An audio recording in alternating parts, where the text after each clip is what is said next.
You are listening to a Dynamic Works Productions podcast. This show is available on iTunes, Stitcher Radio Network, and many, many more podcast services around the world. You can find all our content, music, videos, books, podcasts, and more on our website, www.dynamicworksproductions.com. Have questions, comments, or concerns for us? Head on over to the social tab on www.dynamicworksproductions.com if you'd like to talk to us. Now, on with the show.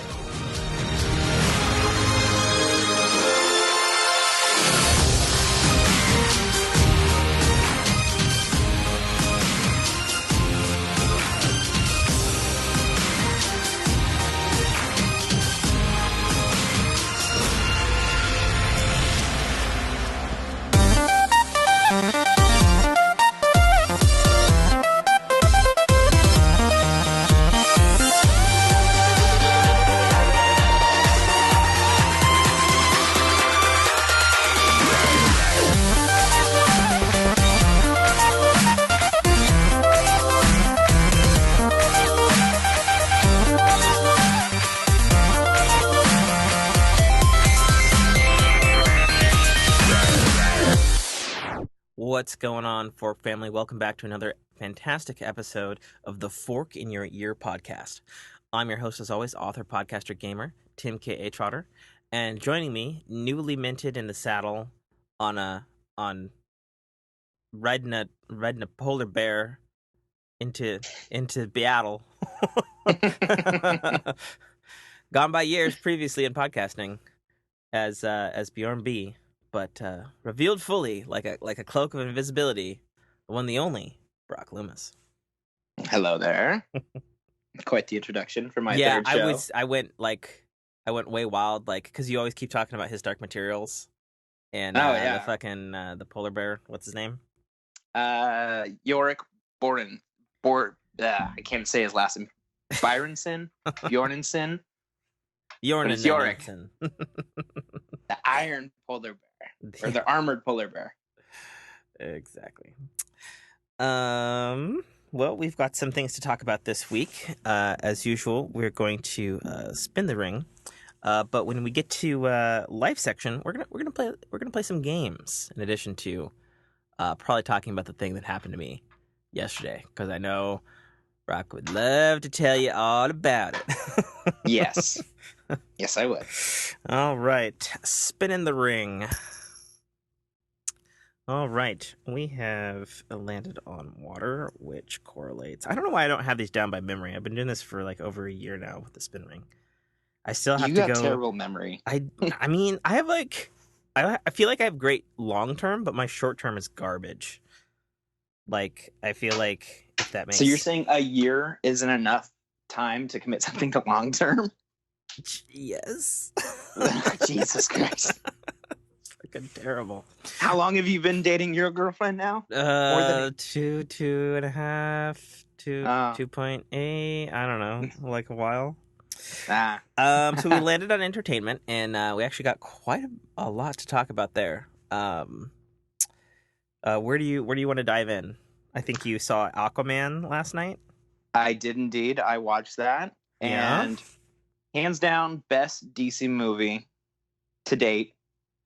Actually in the DCEU MYXE-9 or whatever the fucking official title of the DC universe movie.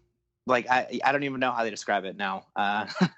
But awesome. They took all the silly fucking tropes of Aquaman and made them great, and included them, which I felt gave a lot more depth to the movie. Yeah. Not his character. I thought the movie itself. I thought it was ballsy that they actually did the radiating radar Doppler thing with the boop boop boop boop boop. Oh, when he communicates to. Yeah, but they legit did it. They're just you know what? Fuck it. It's here. Oh yeah, deal with it. Totally. We're going full on or not at all. Yeah, and they totally they explained away all the silly things that you're like, Yeah. well, why the fuck does Jason Momoa have like golden eyes now? Like, why the fuck is this? I actually thought that was What? a beautiful reason. Oh yeah, it Like, totally was too. It makes so much sense. Because, like, fish adapt to depths. Like, that's a real thing. Yeah. You know? And then, you know, how the different sects of Atlanteans, like some devolved and some kind of like were more fish-like. Mm-hmm. Some were just straight up fucking savages, which I thought was really cool. By the way, they're getting their own movie. The trench, the savage ones. Oh, okay, yeah. The French people. They are getting their own full-on movie. That's actually really cool. Yeah, actually. I liked the monsters and the designs and stuff. Yeah, really well done. What do you think about the Atlantean in their reverse Power Rangers armor that they had to have them up on the surface because they didn't have the right gills to breathe air? Yeah, I don't know how I feel about that. Like the whole only highborn or nobleborns can breathe air because there's no real legitimate reason to have it. Like to like explain it away. Sure. I like that they use that movie logic to kind of give Black Manta his equipment.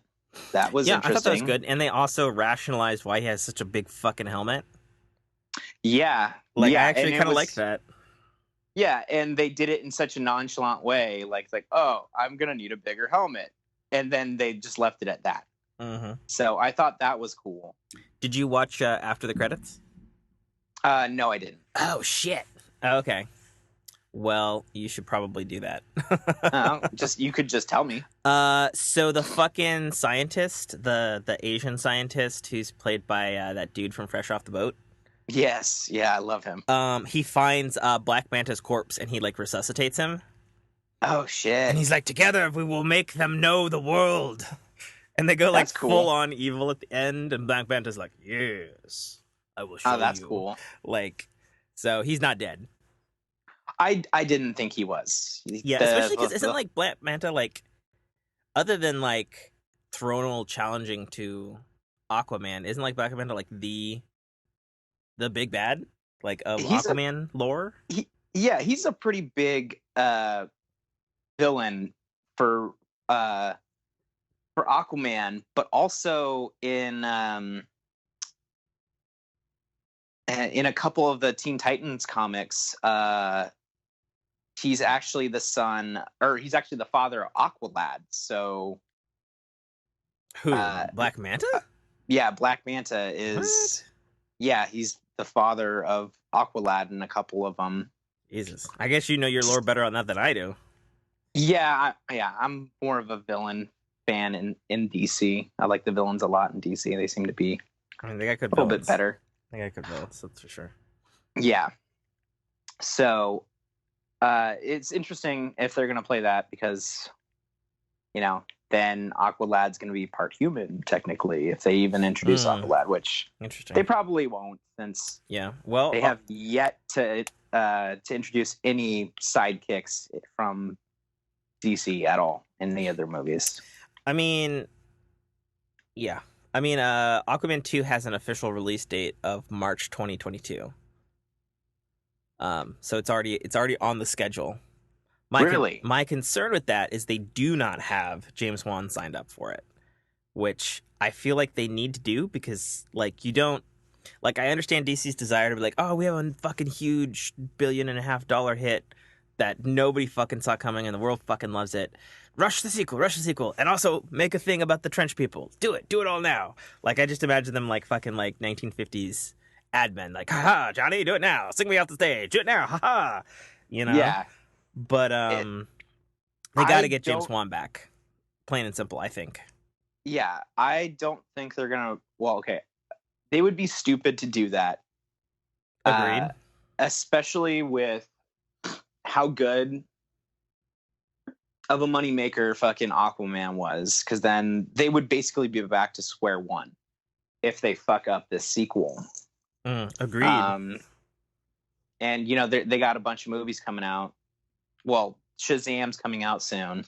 Yeah, and They had early screenings for that one, and the Twitter people have been talking about it, and they've been pretty positive for Shazam. They mentioned it's a lot of fun and plays against superhero tropes, and they said it actually has a lot more plot twists than you would think.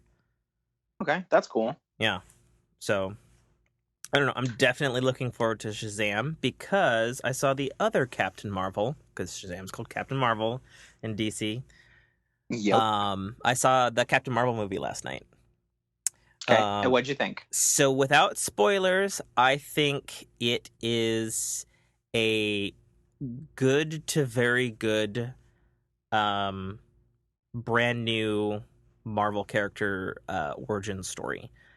I think they play with a lot of... It was kind of the thing, like, I had theorized that maybe it was going to be a little bit like Memento, and, like, is going to, like, jump around, like, her figuring out her backstory along with the audience. And I was right. The movie does jump around in her origins. And there's also some twists with her origins, which you can kind of infer from the trailers, where it's like, well, are the good guys bad, or are the bad guys good?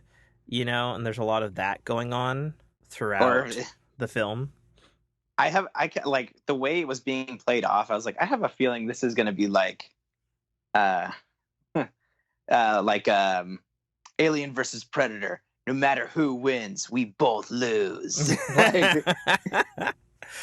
Like that's kind of the tagline that kept running in my head when it was like, oh, the Krills, and then you mean the noble Krills? It's like, you mean wait, Skrull? what? Yes, the noble Skrulls. Oh wait, I'm human. The noble humans. So that was just the tagline that was constantly running through my head. Yeah, I mean, it definitely feels similar to, in terms of like the general arc that it goes on. It feels kind of similar to maybe Ant-Man and Captain America: The First Avenger, and maybe a little bit Iron Man-y at times, and just kind of the way, like the general way you flow through the movie. The difference is that it kind of like mixes it up a little bit by like jumbling the sequence. Because like, as they say in the trailers, you know, she doesn't like really remember her past, and they're like kind of doing that whole sort of thing with it. Yeah. One thing that definitely was a concern of mine going in, because I'm not sure how she's going to play out in Endgame, was like I like Brie Larson, and like I liked her a lot in Kong Skull Island, and you know, I know she's done other things than that, but that's a good comparison. Because she was in an action role in that movie, and she was kind of like snarky and witty, and she's like really snarky and sassy and witty in this one.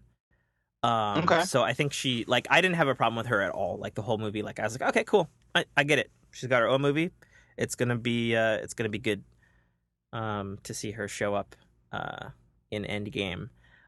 It had a shit ton more Samuel L. Jackson than I thought. Like, it is like Samuel L. Jackson is like the secondary character in this whole film.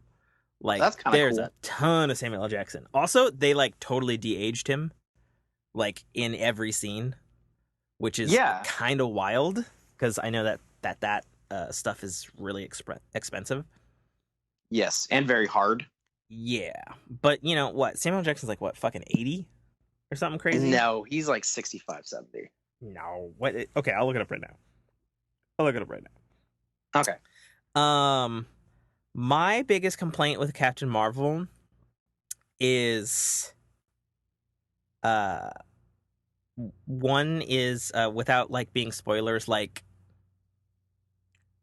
you know how like in Iron Man, like there's like a gradual step to him figuring how the fuck to fly as Iron Man. Yeah. Like, you know, because like you see in the trailers, like she can fucking fly and whatnot. And like in the movie, like there's no step from her like struggling to fly to like flying. It's like struggle to fly for like 3 nanoseconds. Okay, cool. I have mastery of my powers. And I was like, okay, sure. Why not? That's kind of lame. It was a little lame. And then my other it's actually several gripes, and I can't talk about them without spoiling the movie. I feel like it legitimately retcons 6 things that are in the Marvel Cinematic Universe continuity.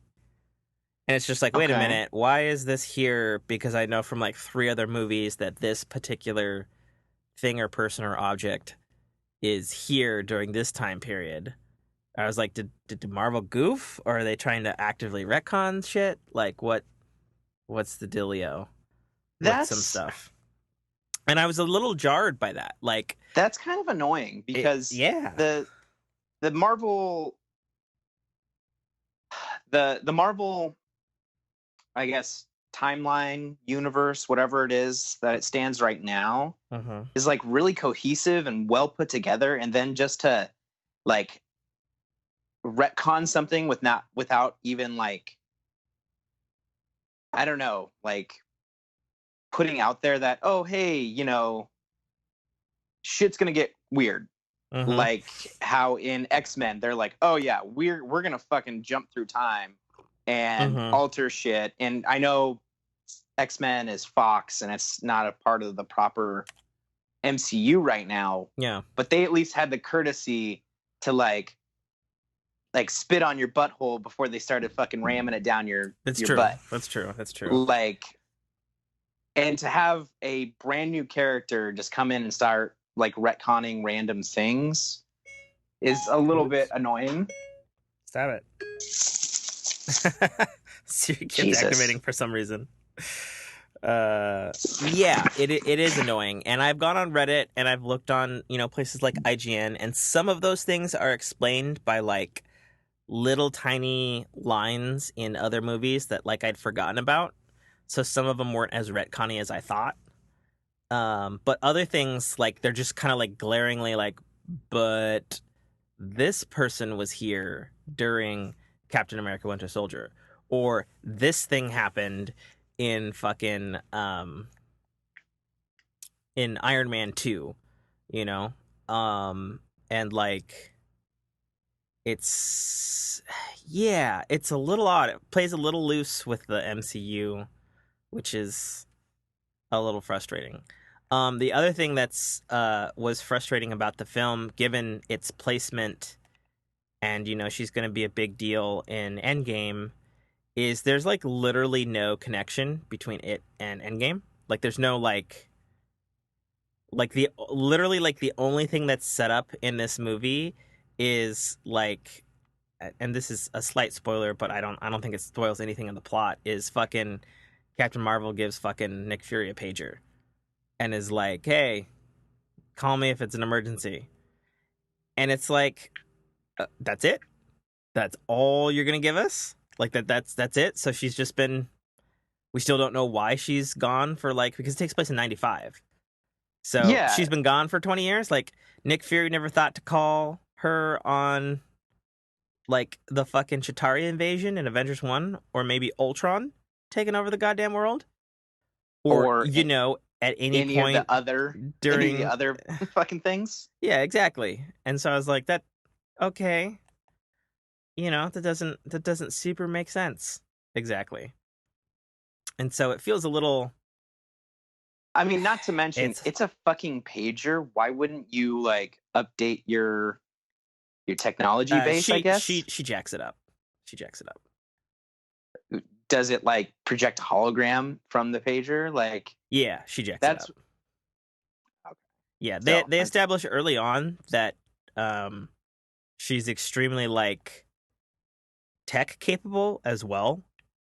Um like it's not too much of a spoiler to say, she obviously ends up in Earth in 1995, and she's, all like jacked up with like space equipment and whatnot, and she has to like retcon like a payphone. And like okay. she's got doodads and shit in her suit, you know. Um Okay. I mean, I don't remember Captain Marvel ever being fucking Iron Man. I mean, uh it's kind of explained in the beginning. Like, I'm trying real hard not to get into spoilers and whatnot, but oh no, I know. I'm just saying per most of the comics, yes, she had superpowers, but I don't remember her being like a tech gizmo type superhero. I mean, it's not really. It makes more sense in like imagine like you know how like fucking Tomahawk pilots and stuff like that get like advanced survival training if they go down in like enemy territory, and so they can like Yeah. MacGyver their shit. Like that's basically what it is. It's just she's from fucking space, Okay. so it's like high tech stuff in comparison. 95. Another cool thing is seeing a Phil Coulson with a 90s haircut is fucking funny as shit. Is it actually the actor that plays Phil Coulson? Oh yeah, it's Phil Coulson. Okay, that's great. They didn't de-age him because he's he's definitely a little bit older, but they just like did what they did with Kurt Russell, and they had like really good makeup and stuff. Yeah. It's just really funny seeing him like being back to his kind of like like younger like Marvel Cinematic Universe Phase 1 version of Phil Coulson. Okay, yeah. And like in the film he's Nick Fury's new rookie partner. Okay. Which is cool. The other thing that's really cool is the Skrulls are totally fucking rad as shit. Which is good because that's yet another retcon. Because if you're a comic book reader, you know that the Chitauri is actually the name of the Skrulls, and the Skrulls are just kind of like a slang name for the Chitauri. So in the MCU, the Chitauri, who invaded New York, and the Skrulls, who you see in Captain Marvel, are totally separate from one another. Which honestly is fine, because then that, it's like, oh, why do these not look like kind of like Egyptian mummy skeleton aliens? Why are they green and look kind of Green Goblin-y? So I'm trying to remember. What are the aliens in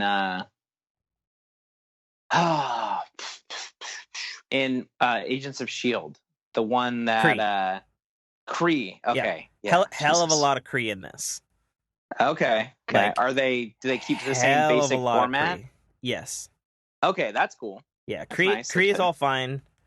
My only question on that is they say like from the first fucking shot of the film, you start on the Kree homeworld, and it's called Hala, Hala, and I recall, Holla back, girl. Basically, and I recall them saying that the Kree capital of the Kree Empire was that planet with the Nova Corps in Guardians of the Galaxy. Maybe I'm wrong about that. But that's just what I recall. Because I know from the comics that there's like a bunch of Kree homeworlds. Like there's not just one, because it's like a whole empire. But yeah. Jude Law's character was great. Jude Law, great as always. Yeah. I didn't actually know Gemma Chan was in the film. Because she plays a Kree and she's all blue. And I was like, oh, that's interesting. Sweet.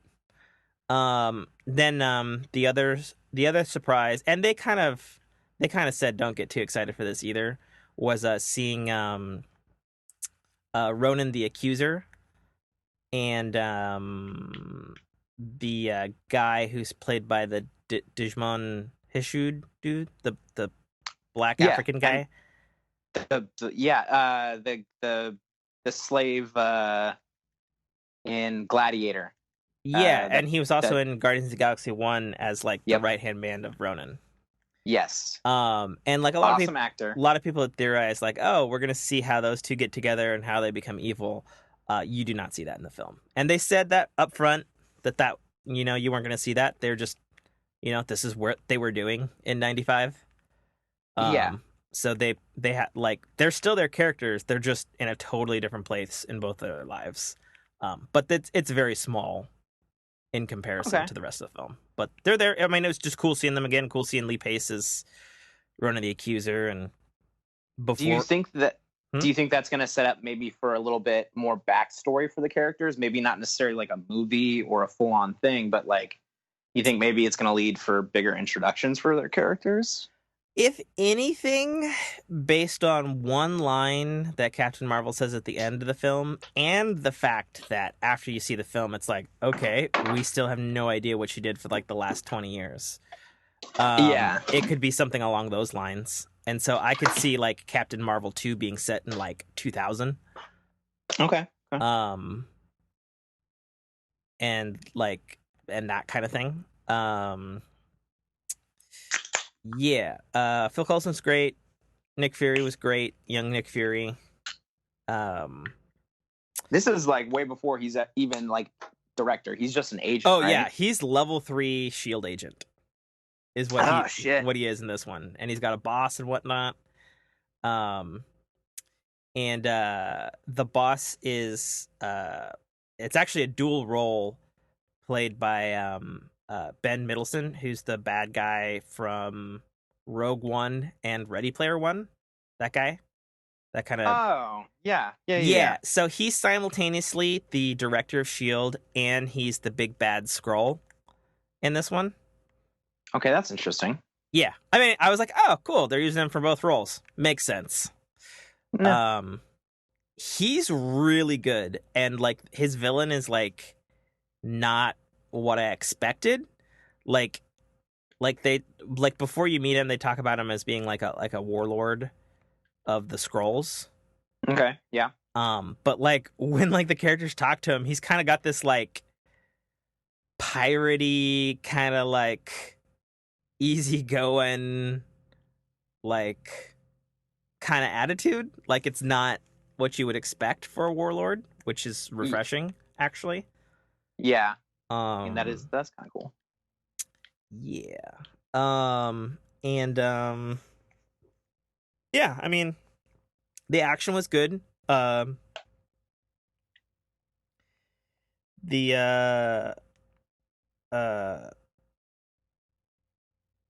was I saying? The action is good. I'd say overall,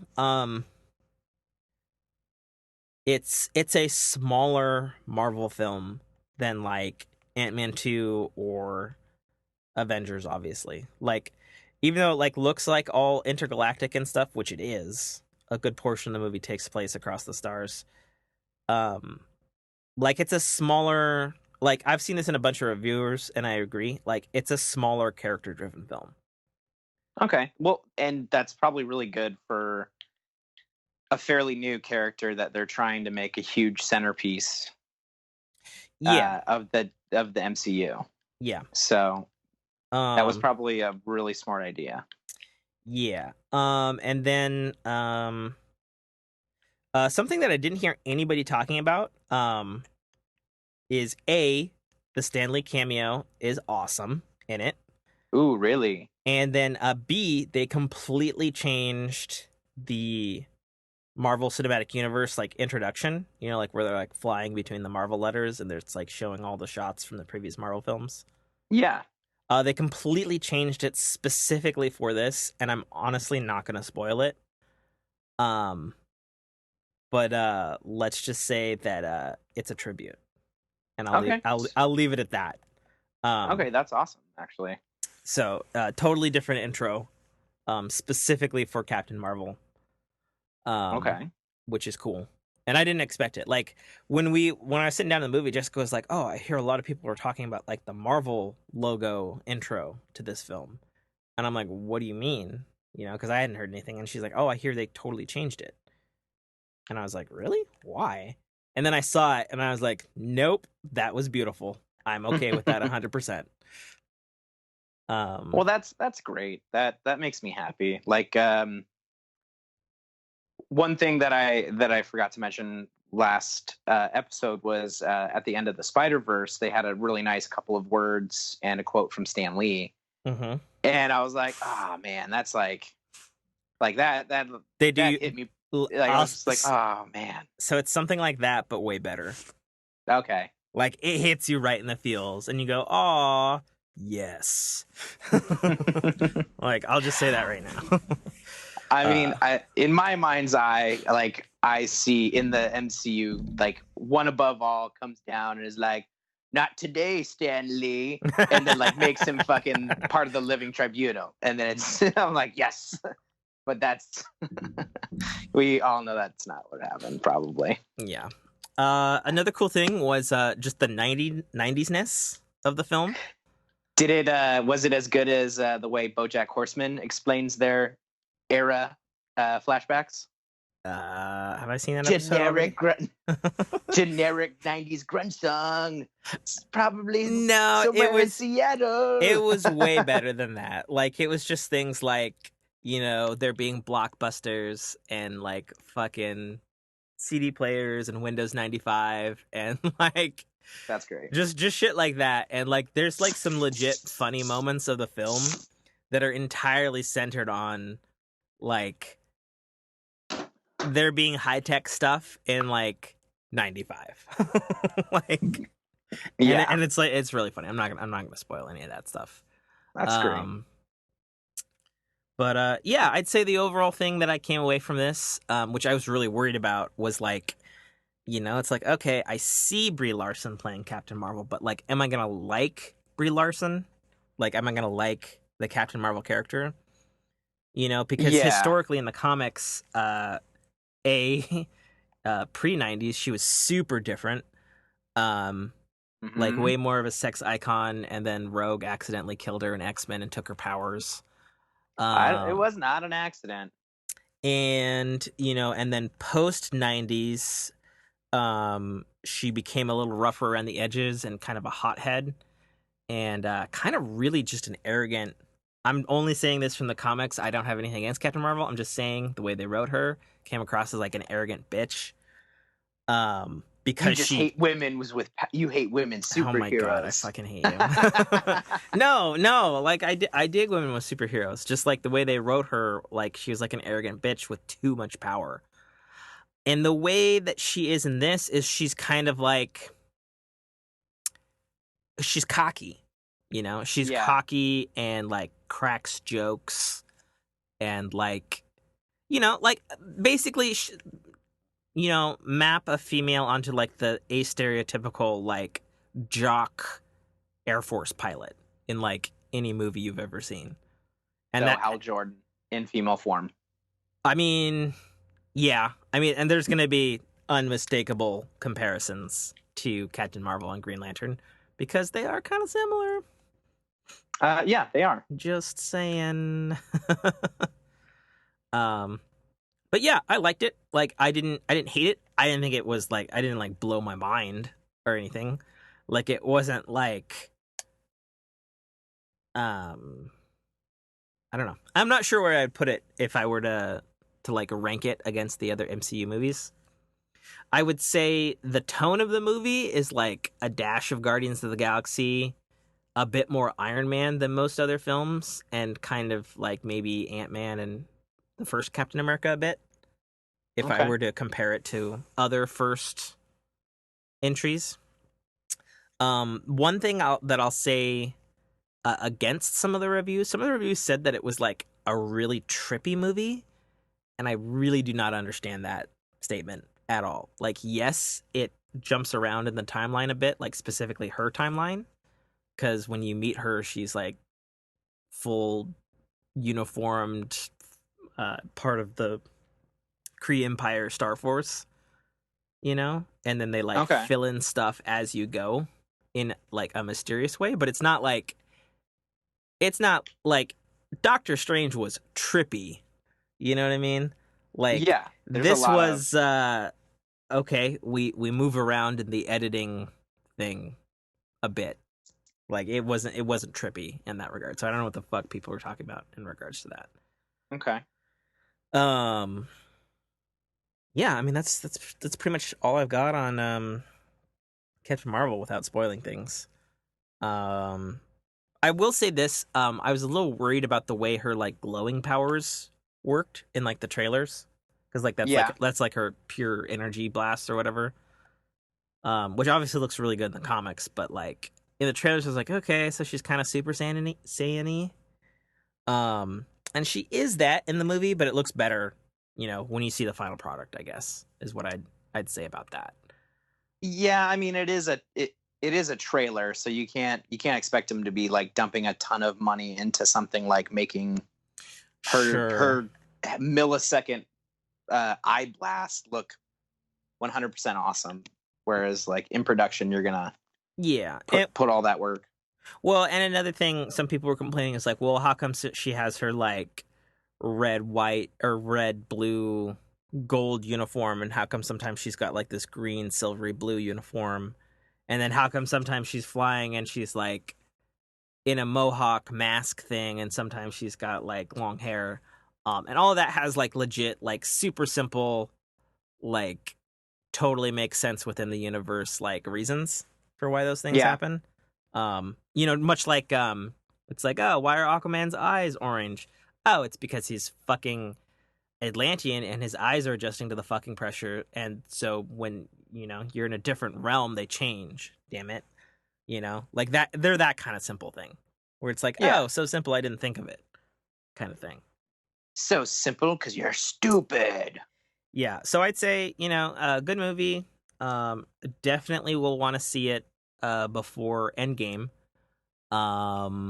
So is it worth me spending fucking $35 to go to the movies and watch this and get like $10, or wait, no, it's like $15 for a movie ticket. It's like 17, dude, if you see a nighttime Jesus Christ. Yeah.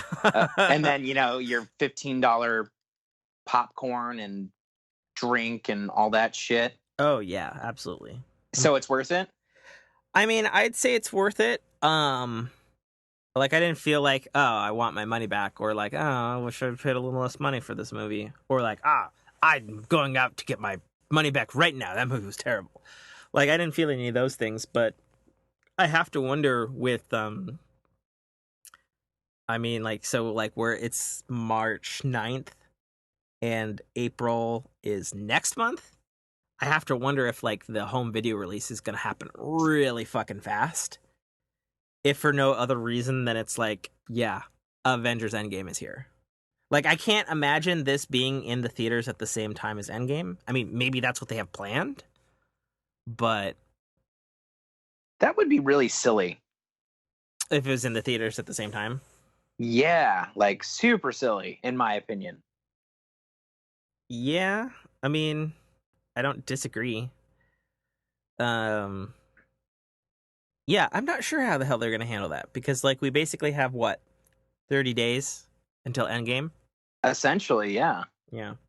And then the last thing I can see in Captain Marvel is there's 2 after credits, 1 mid credits like they do before the typical white text scroll, and then 1 at the very end. And 1 is funny, and 1 is a literal direct tie to Endgame. Okay. But it didn't like blow my mind like, oh my god, that makes so much sense. It was just kind of like, oh, okay, that's how it connects to Endgame. A little disappointed, but all right, fine. Yeah, like you think they threw that in kind of as an afterthought and be like, oh, we have to make this movie actually work with another movie. It's honestly most comparable to the scene at the end of Ant-Man, like the first one, the after credits, where fucking Bucky and Captain America have fucking Winter Soldier all strung up, and they're like, oh, we're on the run. And Bucky is Winter Soldier, dude. And I know. Isn't that you what said? I said? Bucky and you said Bucky and Captain America. Falcon. And Captain America have Winter Soldier strung up, and they're like, oh, the Sokovia Accords aren't going to allow us to do this. And at the time, you didn't know what the fuck they were talking about. And then they're just like, we're going to have to run, and he's like, we're going to need help. And then Falcon is like, I know a guy. Yeah. Like, it was one of those kind of scenes. Okay. That's kind of cool.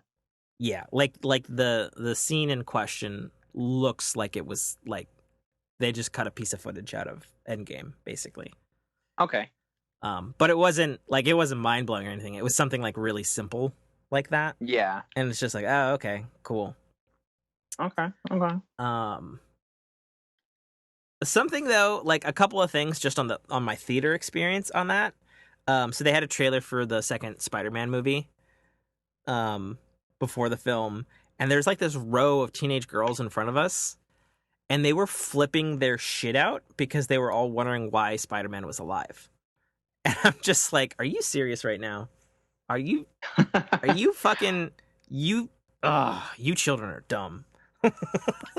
Well, I mean, that kind of gives me hope that, the youth are questioning and curious about about it, like that. Like I feel like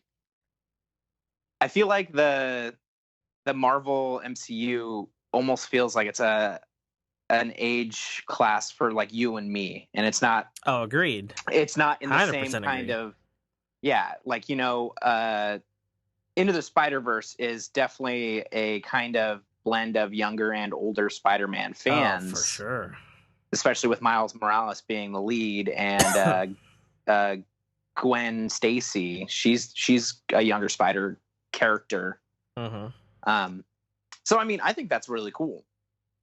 Now whether they should just shut their little teenage whore mouths and like do their research is another story, instead of interrupting the movie experience. Mm-hmm. So, but I think that's kind of cool. Yeah, I mean, I don't know. I was just surprised that they're just like, oh my god, how is he alive? And there's another movie coming, and they're like, what? Like their minds were fucking legit blown. And I was like, okay. Another thing I was surprised by was the fact that Captain Marvel did not have an Endgame trailer with it. I was like, really? That seems kind of odd. I think that would be a little bit overkill. Maybe to have like just another like. I don't think they need to add any more. The trailers. I legit don't think we need another trailer for Endgame. I mean, I would probably bet money that we are getting another trailer, because we've had one trailer and a Super Bowl spot, and there's always at least 2 trailers. Like bare minimum. Yeah. Even if you just go back in time and look at Infinity War, like there's always at least 2 trailers. So I'd imagine we're gonna get that probably maybe a couple weeks from now, I would guess. Or they could just be really ballsy and be like, you want it. No new trailers. See the movie. Yeah. That's kind of how I have in my mind, at least.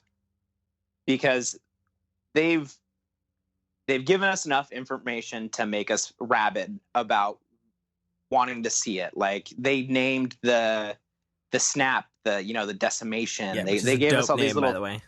yeah, they gave us all these little tidbits of information that are gonna basically drive all the fans wild. So I don't really think they need another huge to-do trailer, like they did with where you see Tony Stark trapped on a ship with no food or water. Yeah. But my one thing, and maybe it's just me being picky, but I wish there had been a thing in Captain Marvel, because it's not in the movie, so it's not a spoiler. I wish there had been a thing of like, oh, like you hear about Thanos, spoiler for Infinity War, you hear about Thanos decimating that's the name of the planet, Xandar, for the power Infinity Stone, and you just hear about it off screen. Like it would have been cooler, in my opinion, if one of the after credits was just like Thanos showing up to one of these places, bitch smacking Captain Marvel and stealing an Infinity Stone, and like that's why she was like AFK from Infinity War. Yeah, I mean that would be pretty cool, actually. And maybe we'll get something like that, like in like the opening scenes of Endgame, because Endgame's almost 3 hours long, which I'm personally excited about because they got a lot of shit to wrap up. Yeah. Like they got 20 years of movies to wrap up here. Oh yeah. So, and especially with what happened, like on Reddit, there's like in the Soul Stone and all these other like, people aren't really absolutely dead, and I'm more thinking that I think that the best way for them to handle this is like, oh yeah, Thanos snapped his fingers, created an alternate universe, and all these people are there, and they just show up having no memories, which, you know, it's probably super cliched, but it would totally fit within the realm of any Marvel. There's so many possibilities on those things, so, you know, it's not like the end of the world, as it were. So did you want to talk a little bit about the third How to Train Your Dragon without super spoiling? Since you've seen it. Yeah. I don't think we talked about it last week. I touched on it a little bit, but not a lot. Yeah. Because I didn't want to spoil it for you. Yeah. Other than, you know, Snape killing Toothless. Yeah. Snape kills Toothless. Gandalf becomes headmaster, and Toothless digivolves into the Dragon Zord. Exactly. Yeah. So you pretty much had the same consensus I had. I wished there was a little bit more depth to the villain, like his character and his backstory, because he was an awesome villain in my opinion. Yeah, so I thought the villain was like super good and interesting, but I also feel like both his writing and his villainy like petered out towards the end of the film. Yeah, it did. So it was just kind of like cool villain. Oh, and now he's become stereotypical by the end of the film. Pretty much. Lame. Yeah. And there was a couple other things, like the people who hire the villain. I would have liked to have gotten some of their backstory. Yeah, they were super cool, and it's just kind of like, there they are. They're a thing. Moving on. Yeah. It totally was. And like I said, it was real back heavy with some decent action in the middle, not too much in the front end. But yeah. And you'd told me this week after seeing it, you were behind a little girl who was like, when are the dinosaurs going to come on? When are the dinosaurs showing up? Mommy. Yeah. And that was kind of the reaction my son had too. Pretty colors and, you know, fast moving objects are only going to keep a kid busy for so long, especially in a movie theater. Yeah. But at the end, my kid was sitting on the end of his seat, like just super stoked. But all in all, not a bad way to wrap up the franchise, and still leave it open for the money whoring Disney DreamWorks characters. Yeah. Oh, DreamWorks. Sorry. Yeah. Yeah. I mean, I didn't hate the film. I think of the trilogy, it's actually my least favorite. Actually, Okay. I know I can totally understand why. We disagree on that point. And it's not that it was like bad or anything. It's just nothing happened the way that I expected or wanted it to. Let's put it that way. Okay, it is a kids movie. They can't just murder people. Murder them all. I want steaks, damn it. Steaks. Right? Yeah, I mean, it was, for not being it didn't end the way I wanted it either, but it was well done. Okay. Yeah. Fair enough. How to Train Your Dragon 3 in theaters now. Take your kids to see it. They will probably like it, although it's a little slower than the other two movies, for sure. At least on the first, like, 3/4 of the movie. Then, like, the back half is, like, all action. Yeah, I'll agree with that. Yeah. Let's see. Aquaman, How to Train Your Dragon, Captain Marvel. Let's see. What else? I feel like we had other things. Oh. So both of us have seen and finished The Umbrella Academy on Netflix. Oh, yes. I think it's fucking awesome. It is. It's fucking great. I really hope they get a season 2 because they ended on a motherfucking cliffhanger. An amazing cliffhanger at that. Yeah. Though it sounds like we are getting a season 2. It's not confirmed yet, although somebody said they spotted like the guy who's the scouting location guy for that series, like doing scouting locations, doing his job. Yeah. So I good hopes for don't that. see why they wouldn't. It was a really well done. The cast was awesome. Yeah, cast was killer. Yeah. So if you don't know what we're talking about, Fork Family, The Umbrella Academy is a Netflix exclusive original series that's based off of an Eisner Award-winning comic book series that is written, completely out of the blue, strangely, by the lead singer and I think guitarist, if I'm not mistaken, of the rock band My Chemical Romance. Yes. Who knew that kid wrote or make comics? But apparently he's actually got more. He's got more degrees to make him viable to write a comic than to be a musician. Actually, because he has like a writing like bachelor's degree, and he's got like a creative arts degree and all sorts of shit from New York University. It's pretty crazy, actually. But basically, an Umbrella Academy it's about a group of kids who have special powers and are all adopted by this crazy rich like tycoon fucking character. Yeah, eccentric billionaire. Yeah, like super eccentric out there billionaire. Not like Yes. not like Elon Musk, more like Scrooge McDuck if he drank. Yeah. And they all have powers, and he basically trains them to be basically like this kind of like X-Men force to defend the world.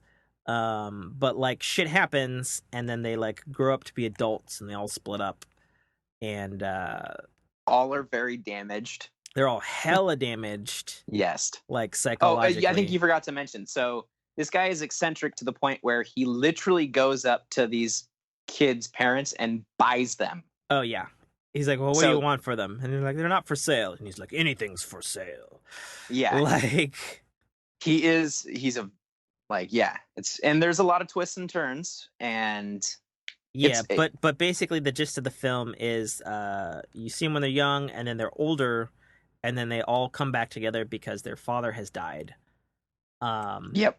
And there's kind of a murder mystery as to who killed the father, and that's why they come back together. And you find out about what they've been doing as they're an adult, and so on and so forth. And I would compare it as far as TV shows go, if you mixed Heroes with The Magicians with the BBC show Misfits. Yep. And one of the actors is from the Misfits. Yeah, one of them is actually from Misfits, if you've ever seen that show. Great show. I suggest everybody watch it. Yep, it's available on Hulu. And it also has Bruce Bolton, the bad guy from Game of Thrones. He's in it. Bad guy from Game of Thrones when he's a good guy, if you can believe it. Because he always plays a son of a bitch. Yeah. You know? He's in it. He's a really weird character. Yeah. So I would suggest watching it because it's interesting to see him. Yeah, Umbrella Academy, available now on Netflix. So I'm pretty sure pretty much all our audience has Netflix. So that's a thing. And I suggest people to check it out. Let's see what else. What else are you watching right now, Brock? Oh, so me and Tim had a thing today. Or this week. Where The Bargain. Yes. So I'm not a huge fan of Rick and Morty. I've only watched like a couple episodes, and Tim was like, "That's insane." As everybody unanimously who listens to the show is like, "You are a fucking crazy person. You're a crazy person." And I was like, "Dude, you haven't watched BoJack Horseman." I love BoJack Horseman. It's a really awesome, like, self-deprecating, nihilistic cartoon with Will Arnett. Mm-hmm. And I was like, "How about this?" Yeah, where he plays a horse.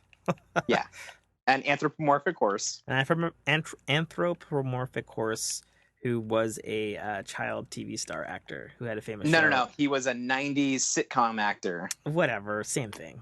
No, totally different. Same thing. And so we've been watching. So we'll watch one episode of Rick and Morty and then an episode of BoJack Horseman. And I liked Rick and Morty more than I thought I was gonna like it. And I thought maybe I hear you laughing. Yeah, and I hear you laughing about BoJack Horseman. I love that show. It's true. Show is great. They're both really good shows. Yeah. So essentially, our bargain was he has to watch all of Rick and Morty, and I'm gonna watch all of BoJack Horseman, and we're trading off each other each episode. Yes. Yeah. Brock just finished season 1 of Rick and Morty, which everybody knows is way shorter than the other seasons. And I'm close to finishing season 1 of BoJack Horseman. So other than you're liking it better than you thought you would, what's your take on season 1 of Rick and Morty? I don't know. It takes a lot of the things from.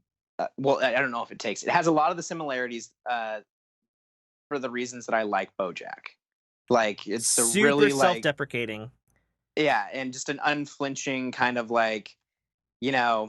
family's family, and family sucks usually, and we got to take care of each other, but I fucking hate you and you're a piece of shit. Yeah, basically.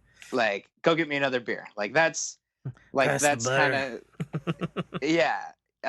So I mean, it's just it has its really, really funny, obscene moments, but there's usually a lot of truth to it with the family dynamics, especially the mom and dad, the fucking Jerry and fucking Jerry.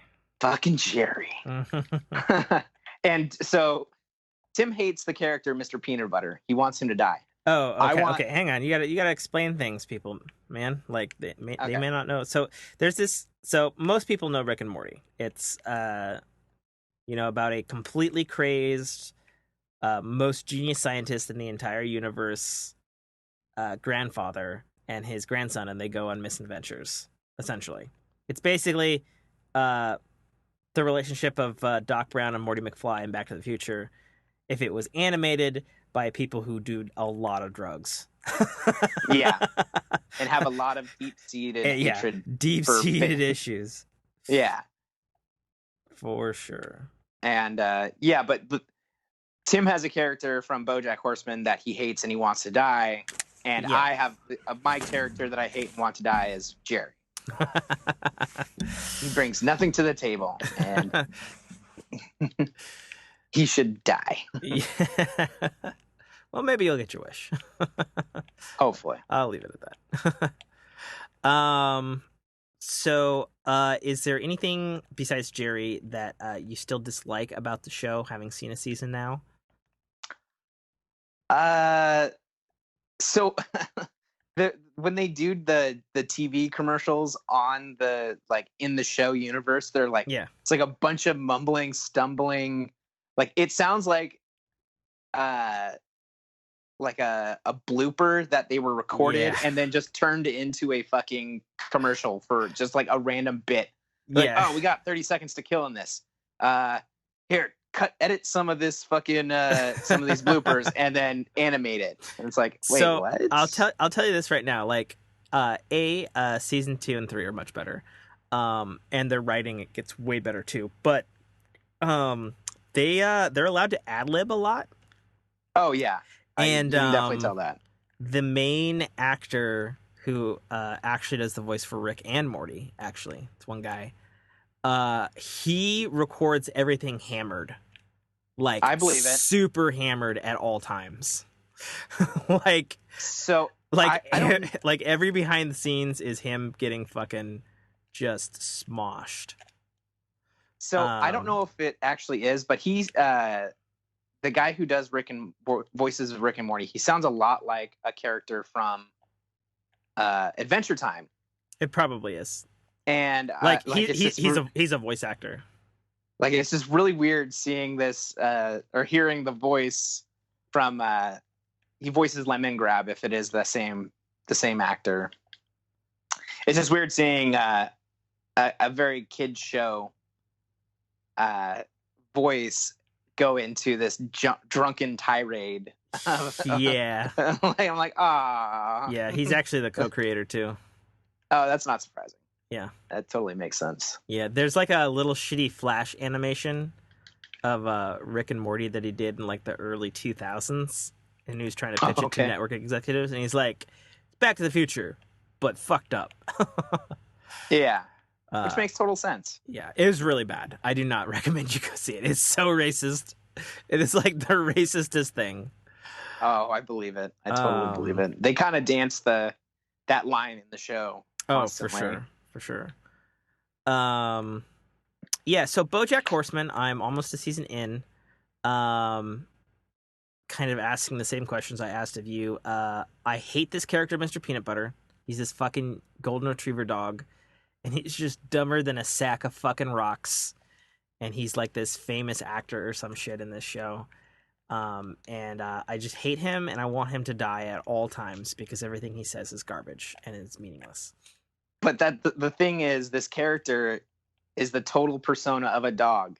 He's super nice, trusting, caring, and you're like, you should not hate this character, but you legitimately want to like just wring his fucking neck with your own bare hands. Like, it's the total persona of a dog. But you do legitimately want to kill him. Yeah, he's terrible.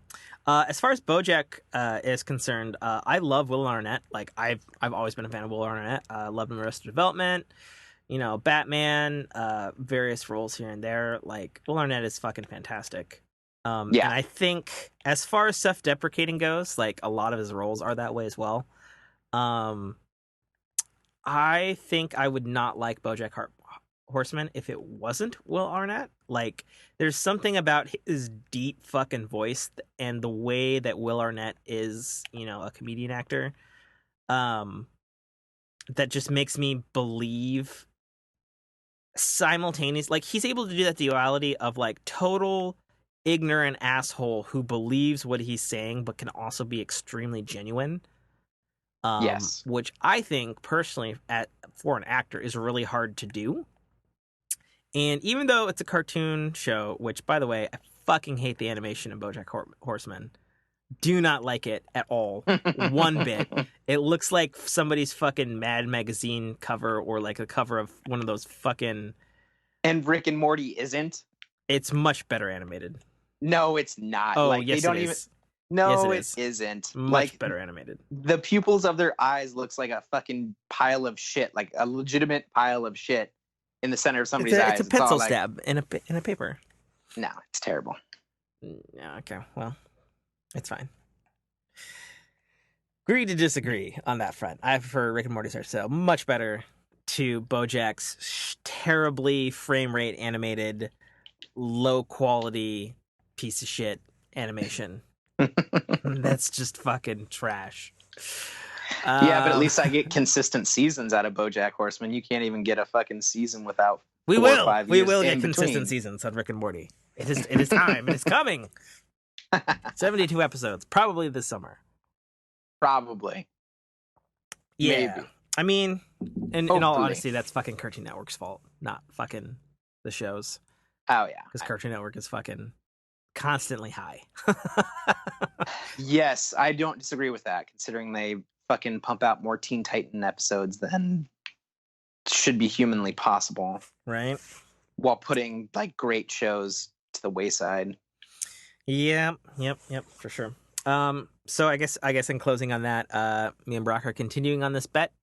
I'll assume we'll probably be continuing on the start of our work week next week. Yep. I might watch some BoJack though. Although I've got way more BoJack to watch than you have Rick and Morty. Like, yeah, that is true. So full disclosure, when we made this bet, we were arguing.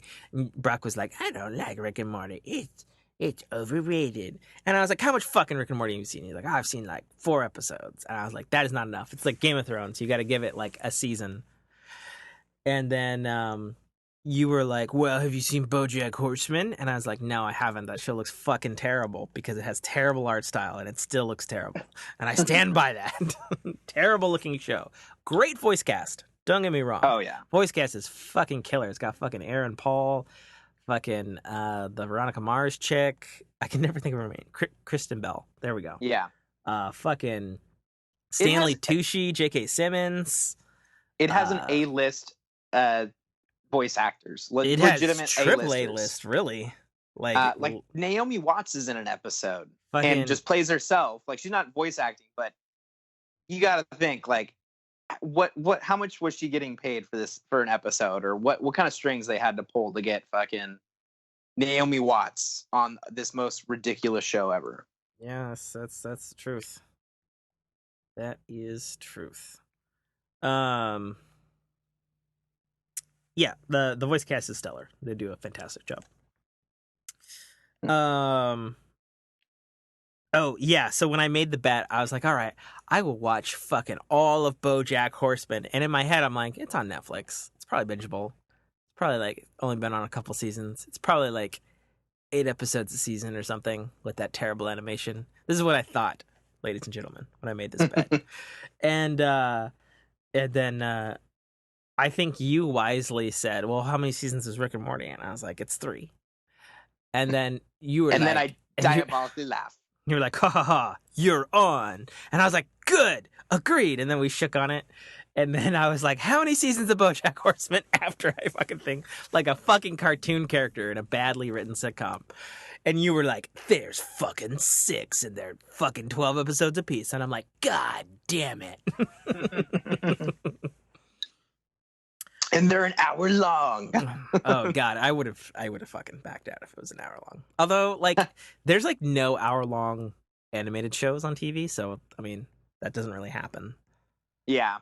So you'd think at some point there would be, right? Yeah, you would. Like even anime, right? Like they're still half hours, even though they tell like long ass arcing stories. Yeah, so super long. That is kind of odd now that I think about it. There are no hour-long animated shows, like CGI or cartoon. Interesting. Yeah. Never really thought about it like that. I guess, yeah, that seems true. That is a bit of an oddity. Yeah, I mean, and even like, you'd think even like Netflix, like take, for example, like any animated show that they have, you know, they got BoJack and they've got, what's that other one you watched, The Dragon Prince? Yeah, the Dragon Prince, you know, Hilda. They could easily make any of those like an hour long. You know, like just still keep to the same production schedule of a half hour, but just stick 2 together. You know what I mean? Yeah. Well, I think the reason they don't do that, especially with some of the younger focused shows, is because you're not going to hold a kid's attention long enough.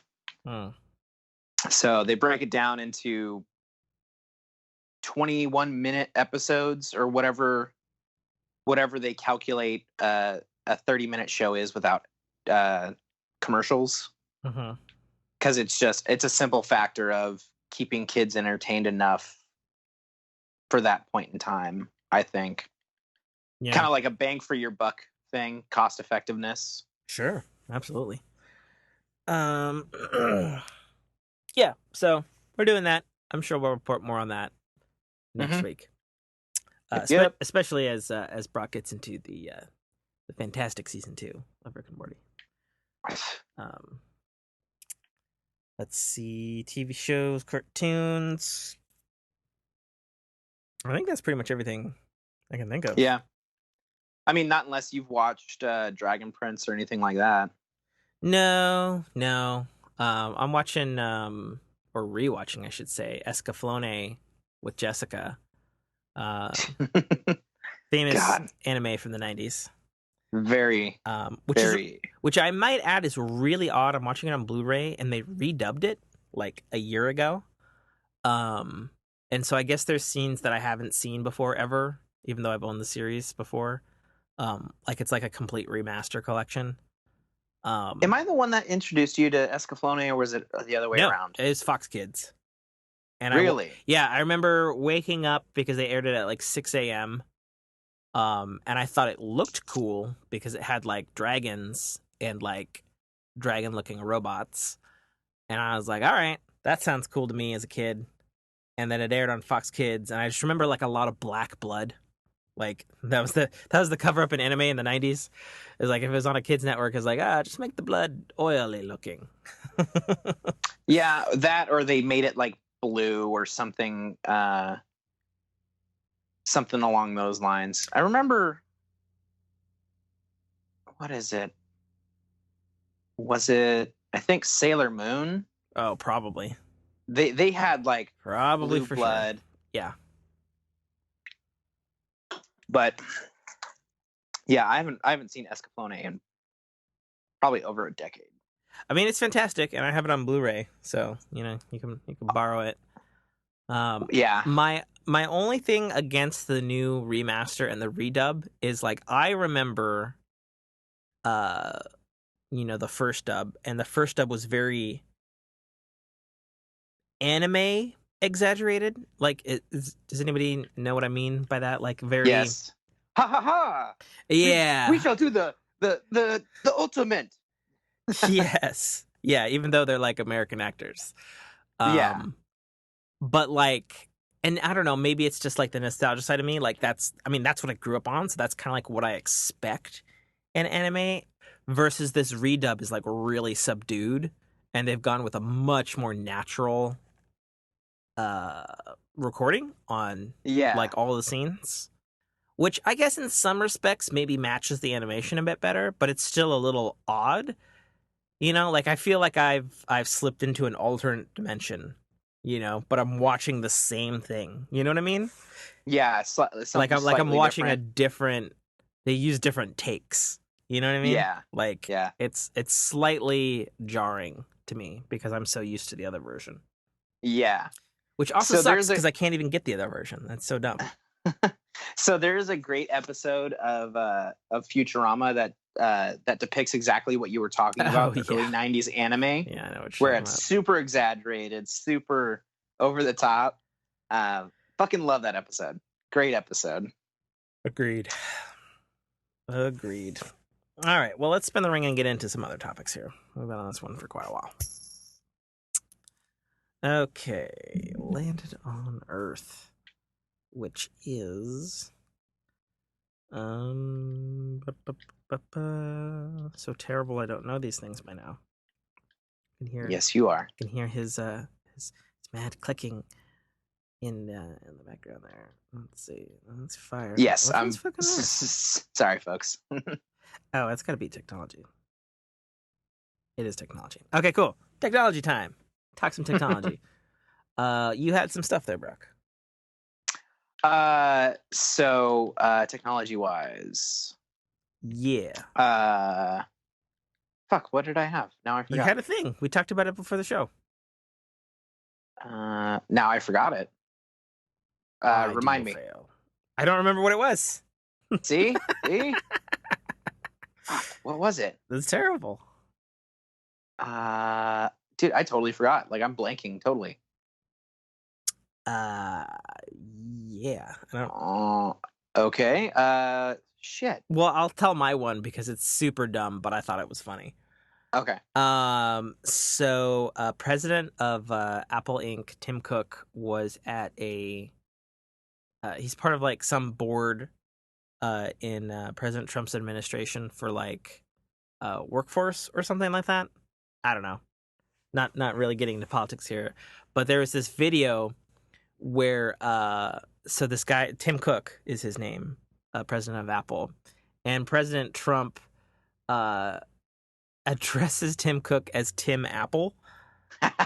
That's awesome. Hello, Mr. Apple. Which I thought was super funny, but the funny part though was Tim Cook on Twitter officially changed his name to Tim Apple. Okay, that's on fucking Twitter. Awesome. That is and great. I was like, that is talk about rolling with the fucking punches on that one. I mean, why? Like, I don't see why you wouldn't. Like, that's just one of those things. Like, yeah, I agreed. I just thought it was interesting, because it's like, I mean, if you're president of fucking Apple, one of the richest companies in the entire goddamn world, sure, Yes. of course it's Tim Apple. Like, that's immediately what you think of. Like you don't think Steve Jobs and you don't think Apple computer either, right? Yeah. Even though he's long since gone. But it's like Tim's the dude. He's the one in charge, So for sure, Tim Apple. Just like, President Nintendo, who retired here or is retiring here recently, Reggie Fils-Aimé, was president of Nintendo. Nintendo Reggie. Yeah, Or, Reggie Nintendo. Exactly. Or Reggie Switch. Yeah, exactly. So, I don't know. I just thought it was funny. And just more funny that, I mean, he's by capital, he's the biggest CEO in the whole goddamn planet. And he was just like, you know what? Yeah, Tim Apple. Like, and it's kind of one of those things that he probably thought, he's like, you know what? Why didn't I do this sooner? Agreed, right? Like, just as a joke, not even. Yeah. Like, not even for whatever political reasons that this story came up for. Because I saw it on Reddit and people were just like, how can this fucking guy not even know? I'm like, I don't even care. I think it's just funny that, you like, it would be like calling, like you said, Melanaise Nintendo or the Elon Melanaise Nintendo? What? Whatever. What's his name? The president that's retiring. For Nintendo. Reggie Fils-Aimé? Fils-Aimé, sorry. Reggie Mayonnaise. You know what I mean. See? Reggie funny. Mayonnaise. But like calling Elon Musk, Elon Flamethrower or not Flamethrower. Elon Mollusk. Yeah. Terrible. What hole have we fallen down here? That's terrible. Jesus, yeah, I don't really have I don't have shit to say about technology this week. I feel like for 2 weeks now, as Brock pointed out, I keep bringing up the new Samsung stuff, but there's nothing really going on in technology. Oh, I mean, I guess there's the thing that fuck, and I apologize for family that I forget this. If I did indeed forget this last week, of Intel announcing that they think Apple is going to ditch Intel processors in their home computers by 2020. So that would be crazy and interesting. And it's interesting because like it's Intel and Intel kind of works for everybody, but it's interesting that they like thought that that's where they're going. And everybody's kind of like, yeah, Apple will probably move on to their own processors when the time is right. I mean, the fact of the matter is the iPhone XS processor, or the processor in my iPhone XS that I have to my right here, is fucking infinitely more powerful than the whole fucking set of hardware in my 2013 MacBook Pro to the right of me, which is really insane if you think about it. So if anybody's going to deliver a fucking beast of a processor, it's going to be Apple. And the kind of the writing is on the wall because in their development space, they're basically mandating that developers use this new code piece that basically allows any iOS app to run on an Intel chip and vice versa. So they're basically creating the springboard there for them to transition over, in a year to 2 years' time, smoothly, essentially. So it doesn't completely break compatibility. Because going from one completely different processor to another is a huge deal, because essentially you have to rewrite the code base for it. Like, for example, both PlayStation and Xbox are powered by AMD architecture chips right now, while both Xbox and PlayStation use a different OS. Ultimately, the code that goes into the CPU is very similar. But if you have a completely different CPU, like for example, Nintendo Switch is based off of an NVIDIA Tegra processor, which is like totally different than PS4 and Xbox. you have to change code. At least that's my limited understanding from being somebody who's an enthusiast about this stuff, but who doesn't actually code. Feel free to tell me I'm wrong.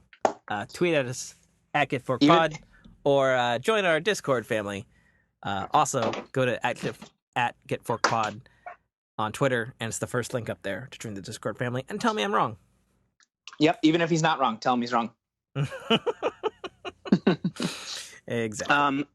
I guess my little tidbit for technology, which I don't think was what I was talking about before the show, was that I actually found my 2 old iPhones, a 3G Oh, yeah. and a 4. Mm-hmm.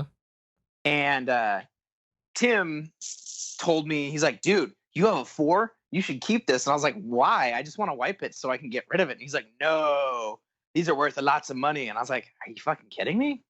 But but they were both locked out. My 3G just straight said disabled, connect to iTunes. And then my 4 was like, you have 100 million minutes until you can attempt code unlock. And I was like, oh, fuck. I was like, this sucks. I was like, oh, well. And so I gave them to him to maybe try and get them wiped or unlocked or whatever. I don't even know how that shit works. Speaking of that, I did actually try last night. So, like, I could get, like, them to connect and, like, get powered, but I couldn't get them to show up in iTunes. So I'm not sure. I'm not sure if the ports are just so fucking filthy dirty that, like, my connector's not working, or maybe my connector's not good. So I'll have to dig around and try to find another 30-pin dock connector somewhere. Okay. Like, I got them charged. They seem to be holding a charge, but yes, they do say. Oh, by the way, Jessica saw that on the iPhone 4 because I was doing that last night, and she calculated how long it would be. It's probably like 6 months, right? 84 years. Holy shit. Yeah. Oh, man. She calculated the hours and she was like, wait a minute, if that was, let's see, 24 hours in a day. And she's like, well, Brock can unlock it in 84 years. That's funny. It was Really super funny. funny. I had pretty much the same reaction. I was like, holy fuck. That's a long time. Yeah, no shit. Oh, man. That's great, though. I love it. Yeah, so I don't know. I think I'm probably going to have to use electrical contact cleaner and scrub out the fucking fins. God, man, it's so funny. I remember being mad when Apple switched from the 30-pin dock connector to the lightning port because I had to get new cables and shit for everything. But in retrospect, now that we're in 2019... that fucking dock connector is just a fucking... It's a hunk of shit. It's a fucking dirt magnet. Yeah, well, that too. It's like a fucking square hole, and then each of those pins has like a little U-shaped groove. So it's like the dirt that can get in there, man. Like, I'm probably gonna have to go in there with a fucking whatchamacallit, the dental pick, like we use at work. And, like, gently scrape all the fucking shit out of the bottom there. So. Yeah, I believe it. I totally believe it. Fucking wackiness. All right, let's move on to another topic here. Let's see. What do we got? What do we got here? Right, that's the fucking. Did we already do? Oh, we did water. We did entertainment. What's entertainment? Entertainment. I don't. Entertainment's water. Okay. Next one. Come on. Nope. Already did Earth. Fire. There we go. Life stories. Okay. So 2 things. 1, I did something that caused a lot of fire yesterday. It was hilarious. And 2, we actually had a request if Brock was willing to indulge his new Fork family here on. We had a request from one of our valued listeners who wanted to know more about the circumstances of your child and fatherhood. Yeah. So does he does he want to know like why I have full custody or I think he just how I wanted more became a details. father? He was just Oh, like, okay. it was very interesting, because the person in question was also a father, and so that stuff was extremely fascinating to him. Ah, okay. That makes okay. Yeah, I have no problem. I was like, well, Breck's pretty open and doesn't give a shit, so it's like he either will or he won't. I'll ask him though. So I've asked you. Yeah, I have no problem sharing. Okay, go forth, good sir. The floor is yours. All right. So let me take you back in time. Time noises. Yeah. So basically, I met my son's mother through a dating app. We didn't even date. We hooked up for like 3 weeks and then stopped talking, and that was that. And then like about a year after I started dating my most current ex, I get a knock on my door, getting served with paternity papers. Oh. So that all happens. Find out he's mine. And he's already at that point, he was a year old when custody was finally established. Uh-huh. Or not custody, paternity was established. So I started paying child support, seeing him every other weekend, all this stuff. And then about, I want to say 5 or 6 months after that happened, I get a call from his grandma. Uh-huh. And she's saying that she's leaving town and that I have to take Jay full time. And I was like, what do you mean I have to take Jay full time? I thought Jay was living, or my son's mother. Some other name? Yeah, you edit that out, please. God damn it. So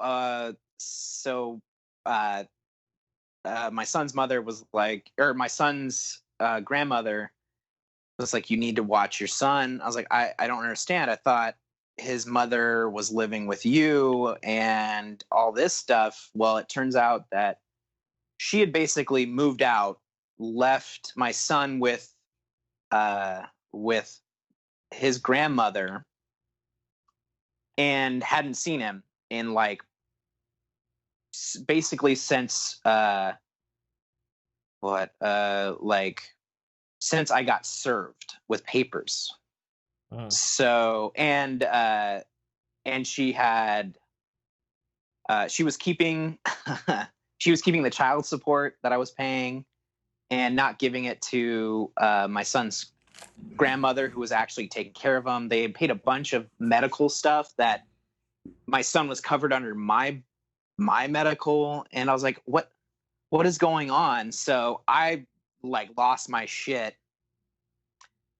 Told both my son's mother and his grandmother. I was like, okay, we're not doing this anymore. He's staying at the house, and you're not visiting him unless it's supervised. And I got a lawyer, and that was about a 7 or 8 month battle where my son's mother actually was lost custody, can't visit him without supervision.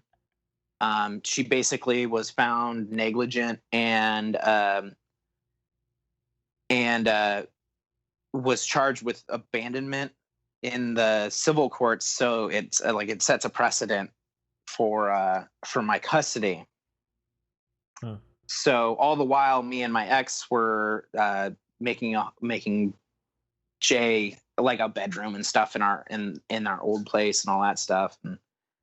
And so yeah, I got the shock and awe treatment, I guess, with finding out that I was a father. Uh-huh. And this was all happening when I was like 25 or 26, and my son is now 4.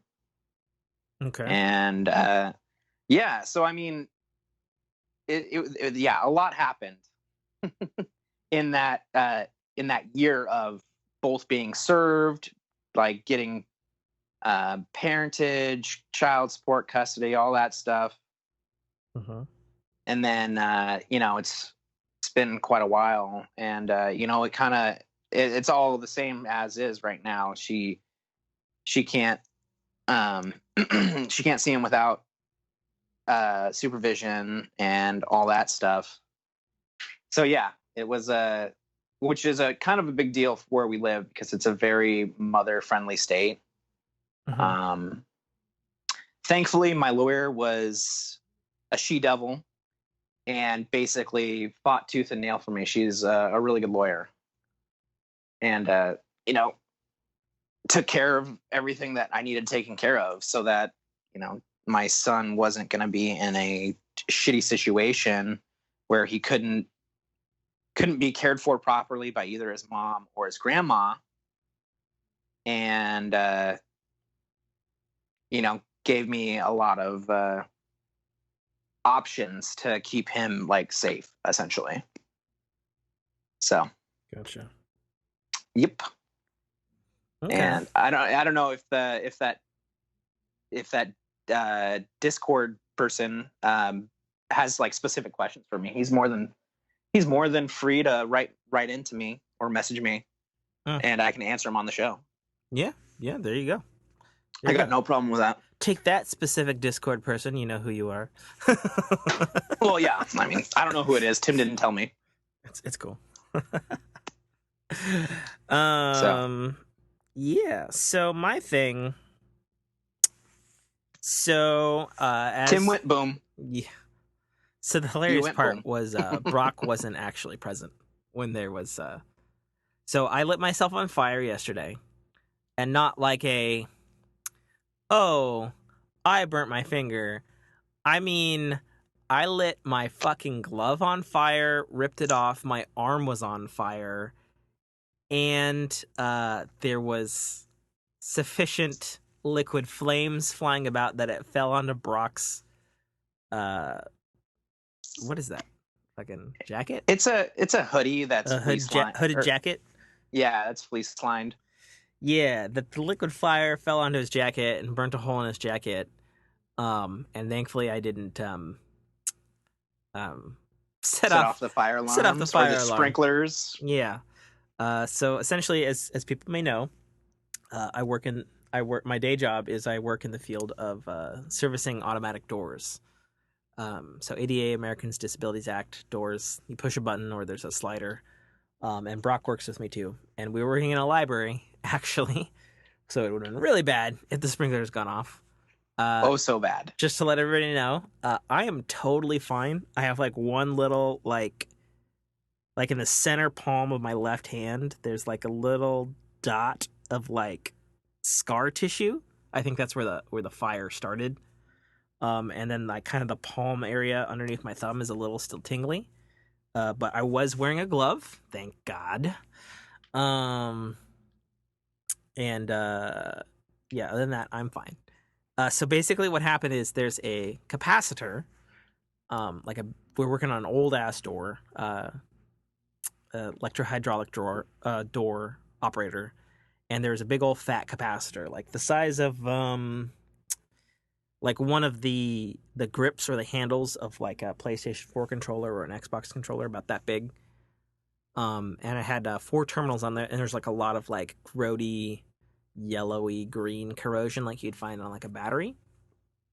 And so typical procedure on this old stuff is to clean it with a brush and some electrical contact cleaner, because the shit's old and it's getting harder and harder to find replacement parts, right? So you got to clean it up, get it to try to work longer. And Brock had gone back to the truck to get some tools, and I had sprayed this thing down with a quick drying electrical contact cleaner, which I have since read on the bottle says extremely flammable. And I was using a fucking a steel wool wire brush, and I was cleaning the contacts on this capacitor, which we'd taken off this automatic door from 3 hours before. It's a fat ass capacitor. I've since learned that they can hold that shit for 12 to 24 hours after you pull it off. And I touched the terminals, and there was a spark, and then instantly the capacitor was fully afire. I remember there's this old gentleman standing in front of me, and I was like, "Oh fuck!" and I flung it across the room, which maybe wasn't the greatest thing, but I mean, what are you gonna do if you're holding a piece of fire and suddenly something spontaneously explodes and there's a bunch of fire? And then the fire crept onto my glove. I had some like mechanics throwaway gloves. And my fucking glove was on fire, and I tried to put it out, and that didn't happen. So I ripped the glove off, put it on the ground, stomped on the fire. Then I noticed my arm was on fire, and I was like swiping my arm off with the fire. And then at that point, I guess the liquid of the quick dry electrical contact cleaner like splooshed off of my arm, and it fell down onto Brock's pullover hoodie that was on the ground next to our work cart, and it was on fire. And I tried to stomp it out, but it didn't work so much. So I took the fucking fire clothes and I threw it out. And this is about where I walked in. And I threw it out the door, and then I proceeded to stomp it out outside of the library. And then Brock came around the corner, and you take it from here. And I see him stomping out my coat. And the first thing in my mind is like, oh, did somebody try jacking my fucking coat? And Tim like did the honorable thing to do and like chased him down and got my coat back. And then Tim looks up at me with the most fucking guilty face ever. Like he looked like a dog that had just shit and you watched him shit on your carpet. And I was like, oh God, no, he did not do anything. And he's like, I caught on fire. And I was like, what the fuck did you do? and now he owes me lots of sushi. Oh my gosh. And for Pork fam who aren't in the know, me and Tim give each other a lot of shit. Yeah. So when we fuck up, it's like you owe me sushi. Yeah, because we both love sushi. That's our go-to. Is the thing was left on the truck, or you fucking left this thing, or like yesterday you left the fucking pin out the automatic door. You left, and I had to go all the way down to that building and put it back in, and I was like, you owe me sushi for your mistake. Well, and then so he left our cart of tools that is probably worth hundreds of dollars, or thousands actually. Tools and equipment just out on the middle of a road. So I do the right thing, pack it all up, and I sit in the truck while I'm eating like my late lunch. And as Tim's walking up, he's like, hey man, I was like, dude, where's the fucking cart? And he's like, you didn't get the cart? I was like, no, I didn't get the fucking cart. Where's the fucking cart? And then he starts as he lies because he got the cart. Yeah, I totally got the cart. And then he freaks out. I was like, ha ha ha ha. I got it. But then later that same day when we went to pick up your kid from childcare, you're like, oh, hey, can we stop at Walgreens? Because like I want to get some alcoholic seltzers for my liquids tonight. And I was like, yeah, sure, homie. And we've got his kid. Do you mind your kid's name on the show? No, I don't care. Okay, cool. And so his little son Jay was riding with us while we were coming back home, and me and his kid were playing Pokemon Go because his kid loves Pokemon, and I was teaching him how to throw curveballs, and I did. Thank you very much. You're welcome, Brock. Parenting, which I'm going to be awesome at it, and Jay had asked him before he got out of the truck to Walgreens. He's like, "Hey, can you get me some juice, Daddy?" And you were like, "Yes, son, I will get you some juice." I like how you make me sound like some like noble questing hero. I will find you the juice. I shall pluck it from the heaven. And then I teach Jay how to do curveballs in Pokemon Go, and he comes back, and we get going down the road, and you're like, yeah, I got my seltzer, and I was like, oh, that was fast. He's like, you're like, yeah, I knew what I wanted. And then your kid goes, Daddy, where's my juice? And you're like, ah, shit. I forgot it. And I was laughing. We have juice at home. and he's like, but I wanted juice. And then you were like, the juice will still be there whenever we go back to the store. Yes, it will be. And then And then you asked him, because we were talking about that you hadn't seen Aquaman, and you're like, "Hey, do you want to see Aquaman, my son Yeah. Jay?" And Jay was like, "No, I don't like watching movies with you." Yeah, he totally fucking just put me on blast. And I was just like, and then I was like, well, I may have caught myself on fire, but you're a terrible juice-giving parent. Win some, you lose some. Oh God, yeah, it was funny. It's a good time. Oh yeah, it's a good time. All right, well, that brings us down to video game discussions. A lot going on in the world of video games, as per usual. Yeah. I played the Division 2 open beta last weekend. Yeah. Brock did not, because he fails.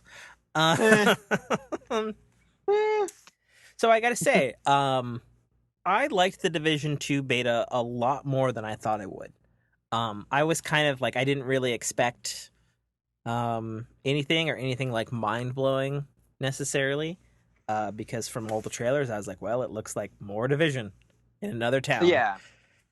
And I'm like, I don't know if I'm ready for that, because I stopped playing the Division 1 after completing my level 30 and doing the first raid on the original Division before all the crazy updates. So don't talk to me about that. I don't know how much better it got after that. I don't know. I didn't play it. And so there's a couple things that immediately struck me about the Division 2. One, it definitely, like, it is Division 2, but it's not, like, I wouldn't say it's like the jump from, like, Destiny 1 to Destiny 2, where Destiny 2 changed a ton of shit. It really does feel like maybe, like, the Division, like, 1.9, maybe. But I mean that in not a bad way. Like, they didn't throw out, like, good systems that worked in the Division 1. Like, they basically kept everything that was great about the Division 1 and improved the hell out of that and added new systems. Like, it didn't feel like a complete, like, we're gonna fucking reinvent science here kind of thing. Yeah. And as I learned later when I was reading some articles, the developers even say it's basically like a second marriage to the same wife. And I was like, that's actually a really good description of the game. So I'd say the things that were great were traversal through the world feels improved and much smoother. The gunplay felt pretty fantastic. The ability system works even better than before. And one of my favorite things in the Division 2 is you're able to individually target enemies with your abilities just by looking at them. And so the way it works, like most games, because the Division can be compared to things like Destiny and Anthem and stuff, where you've got your abilities on L1 and R1, and then you jam both of them to do a big thing. If you look at someone, like, you'll get like a little L1 pop-up, and so you can direct, like, for example, the abilities I had in the Division 2 beta was a little rollerball thing that, like, would, like, follow you around once you've deployed it. So you could basically, like, deploy it early and have it ready to go. And then you tap L1 on which enemy you want it to go to, versus in the original, it was just kind of like it went in that general direction and, like, automatically killed some people. Yeah. And then I also had, like, a briefcase auto gun that would just automatically shoot people. So I could throw that out, and then I could tell it to shoot, like, an enemy with a shield on the left while I targeted some other enemies. So I could have the tactical option to tell my gadgets what to attack. And I really fucking love that about the Division 2. Okay, that sounds really cool. Yeah, it was really cool, actually. Like, I really liked being able, with the roller, being able to deploy it whenever I wanted, but it didn't just automatically go off and be like, oh, fuck, it attacked that low-level dude that I didn't want it to blow up. It's like, oh, yeah, it went specifically for the dude that I wanted it to target. And I liked that on the auto gun too. And so whenever the auto gun wasn't targeting, it would just go into auto and shoot whatever was closest. So I really liked that ability to be able to control my tactical options once they were deployed. And that felt it's probably the biggest change to the moment to moment gameplay, is being able to literally choose which enemies, or you could have the autogun target like some of the distraction items in the environment, because after all, it is a Tom Clancy game, so you can like blow up like the explodable barrels or like fire extinguishers on the wall or glass and stuff to like bring enemies over or distract enemies and stuff. So you could tell your auto turret to do that as well, and I liked that. It kind of reminded me like how in Splinter Cell, particularly the later ones, you had like a lot of options at any given time, and so it made the battles more dynamic, and my ability to change the flow of it a lot better, in my opinion. So that's probably the biggest change I can say about the Division 2 versus the Division 1. I know, me wrong, the Division 1 was great. I played it, still own it, like all that sort of jazz. But that was the biggest change. The other big change that I noticed with the Division 2 compared to 1, and I feel like I can speak a little bit better about the comparisons, because I was looking for some videos after I played the beta, and then I decided to just play some fucking Division 1, and I played like, I don't know, like 6 missions of the original Division. And I can tell you without a doubt that the Division 1 feels clunkier than the Division 2, which was something I didn't expect to like feel right away, because the Division 1 does feel great. Like it's a really polished game. But the Division 2 just feels better. Like the menus are better. Like if you like the Division 1, you're going to love the Division 2, because like everything just feels better. And then one of my concerns that actually I had with one of the co-founders of Fork and Ear podcast, Selfmade Dame, also on our Discord too, was I had no desire to because the playfield, in Division 1 is New York during a winter snowstorm after like this virus pandemic has attacked, and the playfield in Division 2 is DC in the spring or summer or something. And I had no desire to like play, Washington DC like in a game, Yeah. But what they've done is they've really like post-apocalyptic it up. Like the opening mission in the beta is you're taking back the White House, and then the White House is your base of operations in the game. Like it's like your HUD or your main command center, and you're like getting like other NPCs to like reinforce like your tech division and your recruiting and stuff like that, to like take back DC from both terrorists and like random like anarchist gangs. Okay. And that's actually like really cool. Like there's something about that that's a little more, like I've been to DC once. I've never been to New York, but in Division 1 it was I don't know, it was like Grand Central Station or something. Like I don't know. I fucking, somebody's going to yell at me about that. It was someplace that's historic to New York. Was the main Times Square? Was the main HUD. No. It was like the library, or fucking goddamn it, I'm gonna have to look it up. Fucking vamp for a minute, son of a bitch. Okay, so while he looks that up, I guess I'll talk about my video games.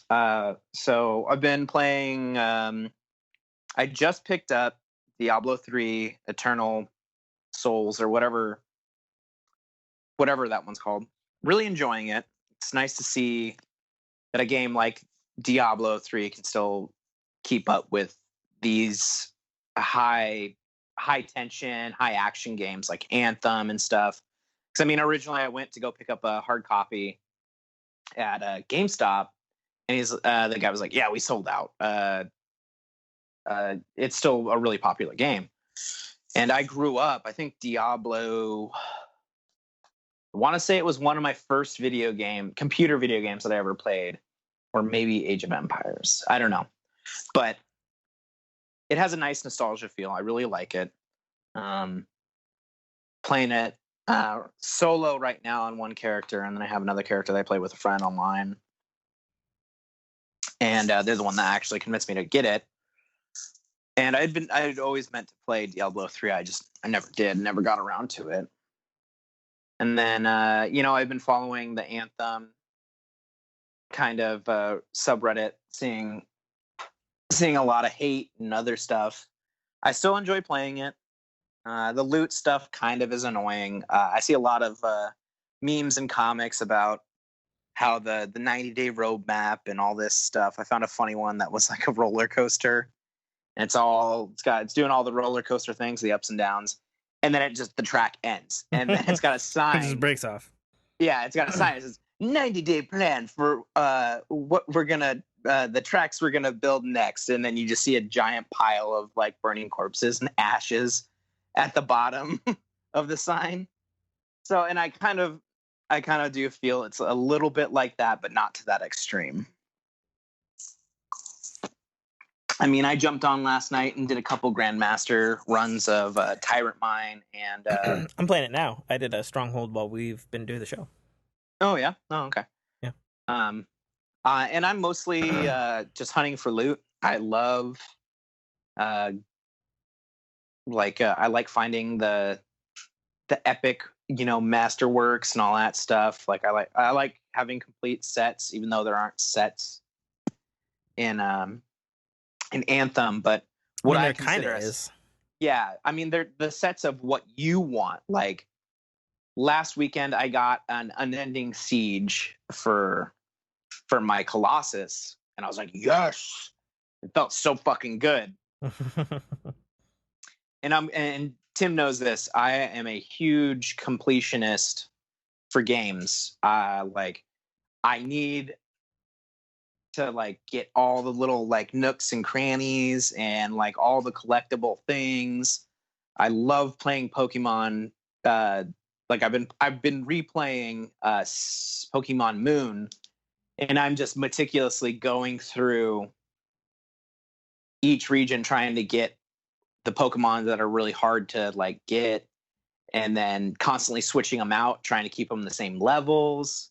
And then I go as far as I like to keep Pokemon that don't evolve unless you trade them in completely separate inboxes, so I don't mix them up and try to like level them up, especially with some of the newer ones that you're like, these motherfuckers don't ever evolve. And you're like, oh yeah, you got to trade it to evolve it. I'm like, fuck. So I like doing that kind of stuff. I love item management. Still one of my all-time favorite games, Resident Evil 4. Like, I think I've bought it over the years, and it's probably coming to 6 times. Yeah, I've bought it probably 6 times over the years. So, GameCube, Wii, PlayStation. Is that it? What do you mean? What's it on? PlayStation. Yeah. You talking about? Was it on Resident Evil 4? Yeah. What else was it on? So Resident Evil 4 was on Android, iOS, GameCube, PlayStation 2, Xbox 360, Xbox 360. One, PS4, PC, of course. Yep. Not sure if they had a Mac version, although I wouldn't be surprised given how many it was already on already. And now it's coming to Switch. Yeah. So I had it for GameCube, PlayStation 4, Xbox 360, Wii. Oh man, I've bought it 4 or 5 times and like paid full price every time. It is just an amazing game. So I love games like that. Okay, but getting back to the Division. Sorry. Oh, okay.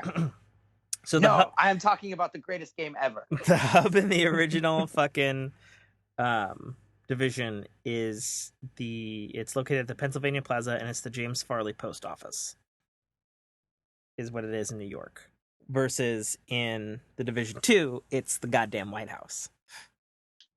And there was something really cool about going through like the White House when like people are like fixing parts of the broken wall because it's been under siege and like all that sort of jazz.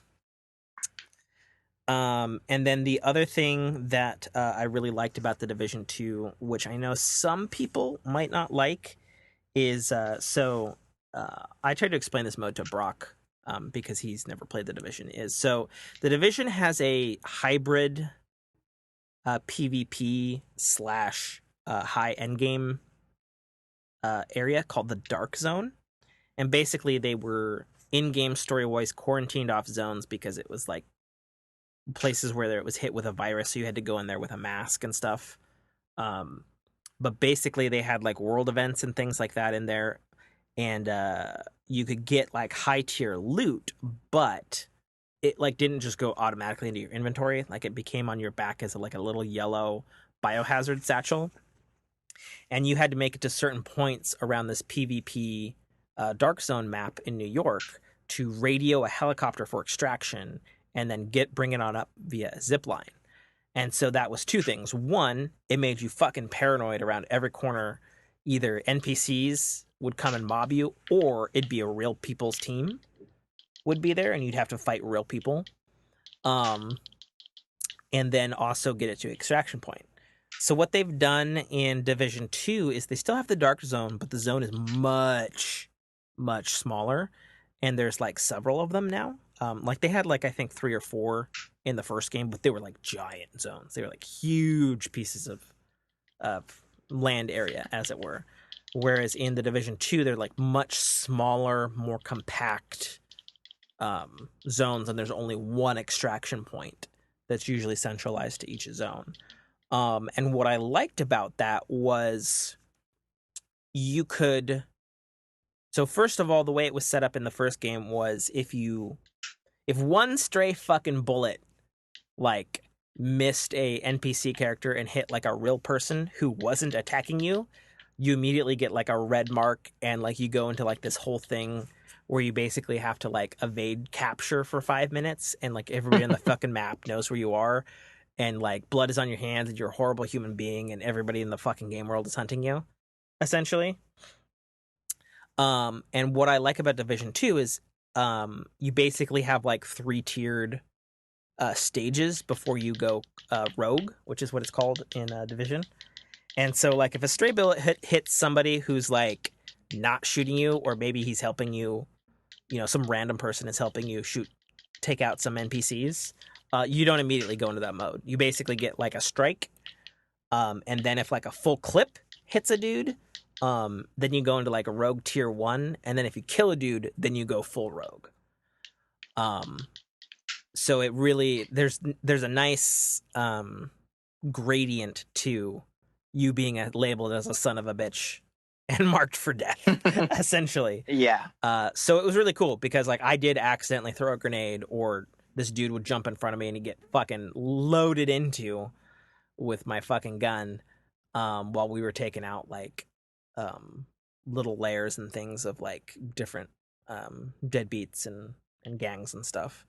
But overall, like it felt really good. It was really smooth. Like I was able to like easily team up with people, as opposed to whereas the first division was like Sea of Thieves. Every goddamn pirate out there was out to fucking murder you, teabag your corpse, and steal your shit. And this one, it feels a little more like, oh, okay, cool. Yeah, we can team up. Like, which is nice, honestly, because like fucking that Dark Zone was dark for that specific reason. Yeah. So like that feels really cool.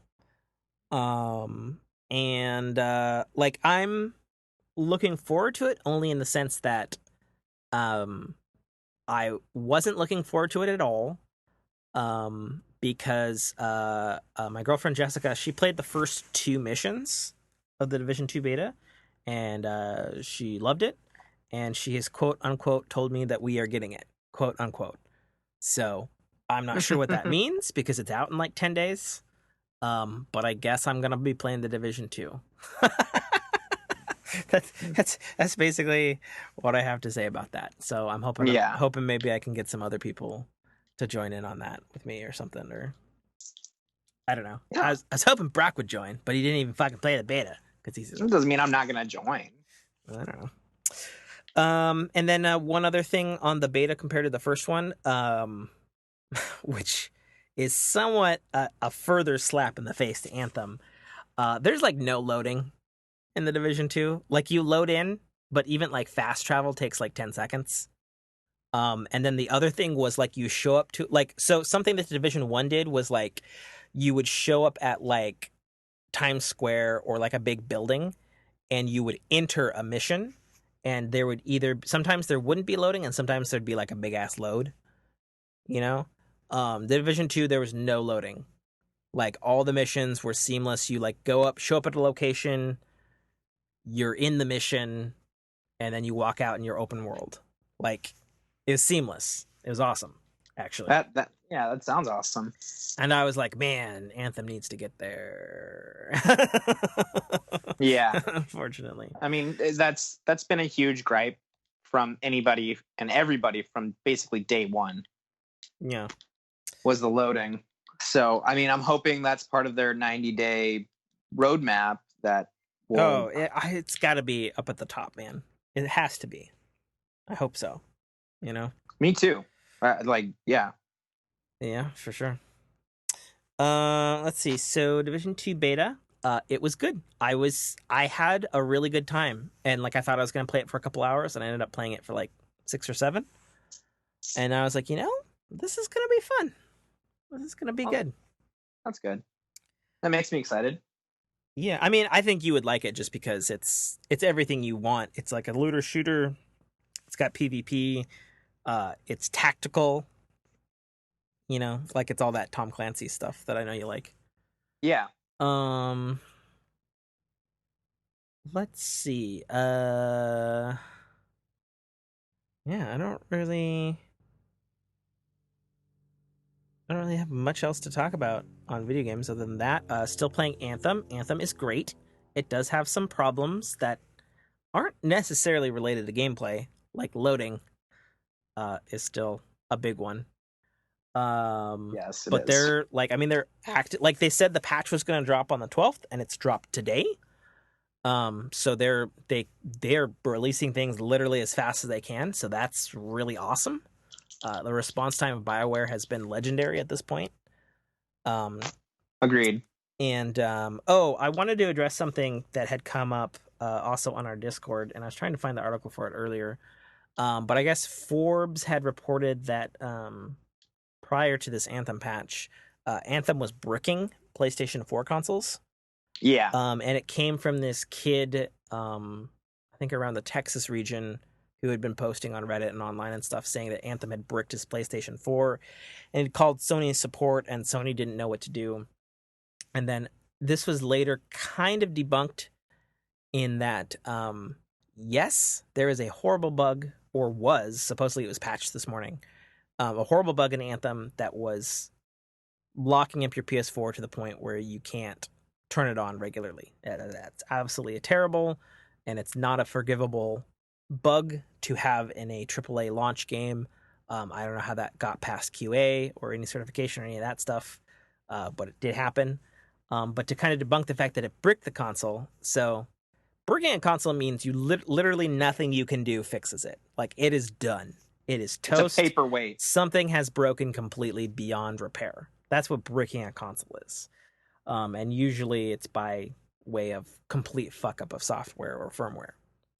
So to clarify, the contradicting stories on that was there are some people in California and New Jersey who were saying that they were able to unbrick their console by turning their PS4 into safe mode and doing a rebuild database, and everything was hunky-dory again. So there's a couple of things there. One, if you're a PlayStation user and you don't know how to go into safe mode and rebuild your database, Google that shit. It's useful, it's helpful, and it restores performance to your PlayStation. You should know how to do it anyways. Yeah. I've had to do it multiple times. Yeah. So when I read an article about what was happening with that bug, that was the instant I thought about. And people were like, how could they let this happen? Blah, blah, blah, blah, blah. And I'm like, wait, do you guys not remember the fucking patch that Sony released that legitimately broke? Yeah, that's true. I had that happen to me. I had to fucking load up on a USB and fix my PS4. Yeah, I was like, that is completely different than this I mean, what I consider a minor bug if you have any wherewithal of any kind of computer. Like, I mean, I wouldn't call it minor, but I would say for the it's not populace who good. doesn't Don't know get me how wrong. to handle shit, it's definitely bad. I'm not gonna lie to you and say it's fucking good because it's not.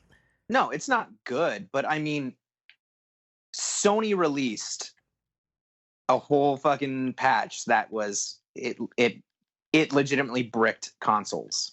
Yeah, it's true. Like you couldn't even, they wouldn't even release a revert patch. They Well, took they them. couldn't because they'd bricked it. Yeah, and that's the thing. And so I'm like, yeah, I'm real kind of iffy on, jumping on the fuck Anthem for that kind of thing. Yeah. So, yeah. How quickly y'all forget. It's true. It's entirely true. Yeah, it's definitely true. So anyway, if it does happen to you and you're on an older Anthem, rebuild your hard drive. Google it. It's really simple. Depending on the size of your hard drive, it takes like 8 minutes to an hour. And it does help with a lot of performance issues. And all it basically is this fucking, if you're a Windows user, it's defragging your hard drive. That's all it is. That's all and it is. yes, is it fucking super dumb that of all the fucking things, you don't have to do that on Xbox One, a fucking Microsoft console, but you do have to do it on a PlayStation? Absolutely. Super fucking dumb. Why do you have to do this shit? Agreed. Absolutely agreed. Super dumb. But, I remember worse things on the PlayStation 3. Yeah, exactly. I remember way worse things on the PlayStation 3. Like, god damn. Don't get me wrong, I love PlayStation 3 games, but I hate that hardware. Even though I have an OG one that still runs right in front of me. Yeah. Oh shit. You know what we didn't do? What's that? We didn't do those questions. Oh, that's right. You wanted to Fuck. ask me stupid questionnaire. Yeah. So I think we're gonna start a new segment on the Fork in Your Ear called "Stupid Line of Questioning." And we were doing it for a couple reasons. One, we were talking about it the other day, and two, it's to help you, the audience, get to know my boy Brock a little bit better. So I'm just gonna run through these questions to Brock, and we'll just kind of quick fire it here, and then we'll wrap up the show. Okay, so I literally just Googled stupid questions to ask people in interviews. Jesus Christ.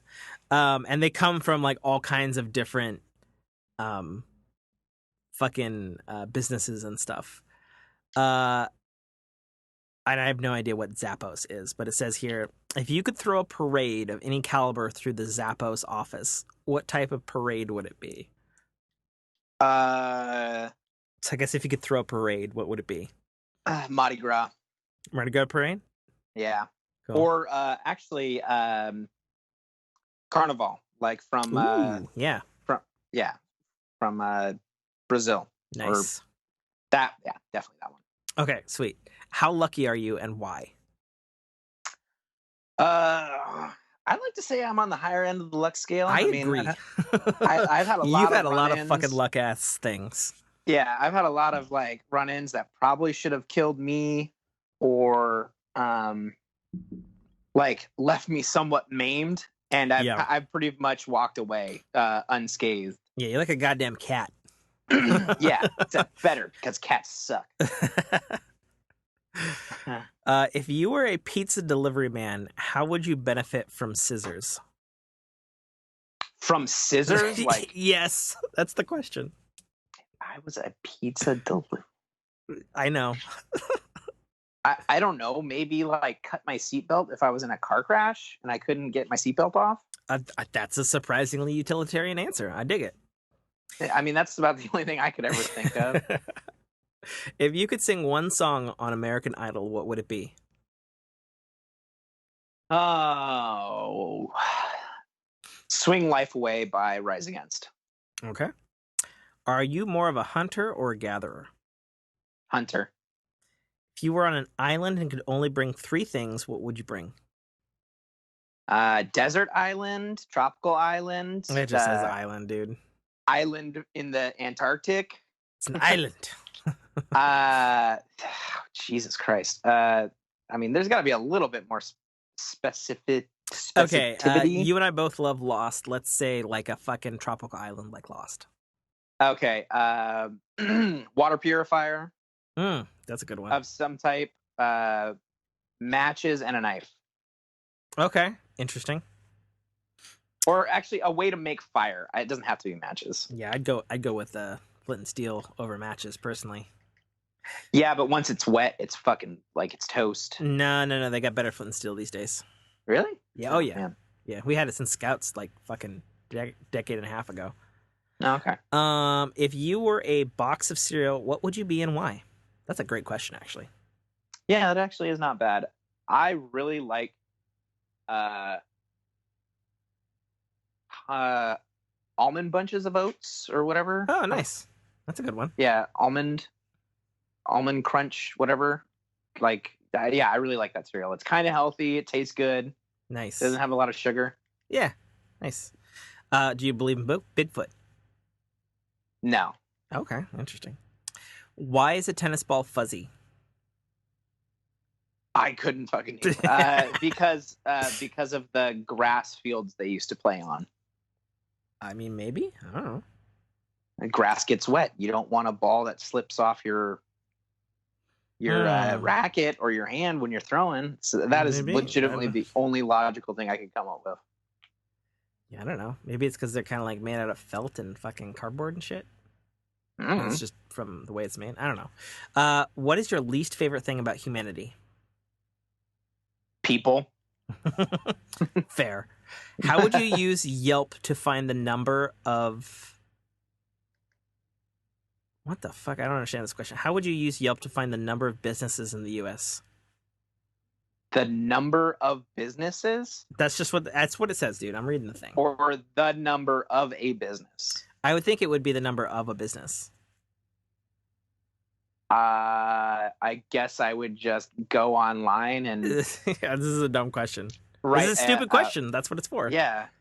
Okay. I guess I'd go online and write a really shitty review of it and be like, here's my cell phone number. Call me if you think I'm wrong. There you go. And then be like, oh, I don't know what this business is. I want to go there.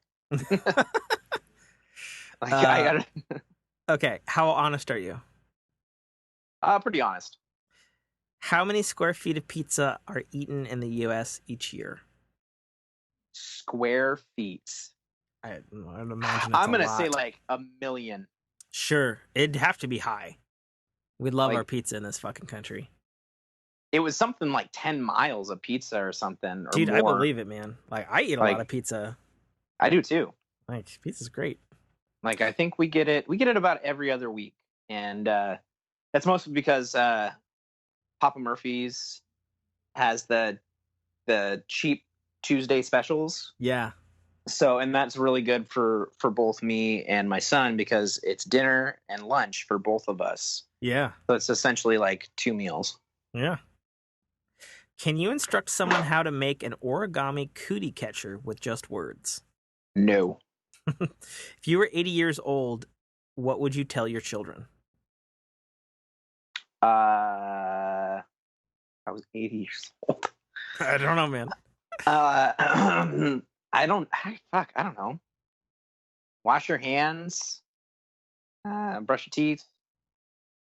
Take care of me. Yeah, 80. Like, I don't see why the number 80 is so specific. And I don't know, man. Yeah, I don't know. Be good. Yeah. Be good. Be good. Straight from Rock's mouth. Words of the day. Be good. Be gooder. Yeah, be gooder. You're a new addition to the crayon box. What color would you be and why? Shit. Bleeding asshole red. Because I'm a pain in a lot of people's asses. Oh, yeah, pain in my ass. That fits. I can confirm. How does the internet work?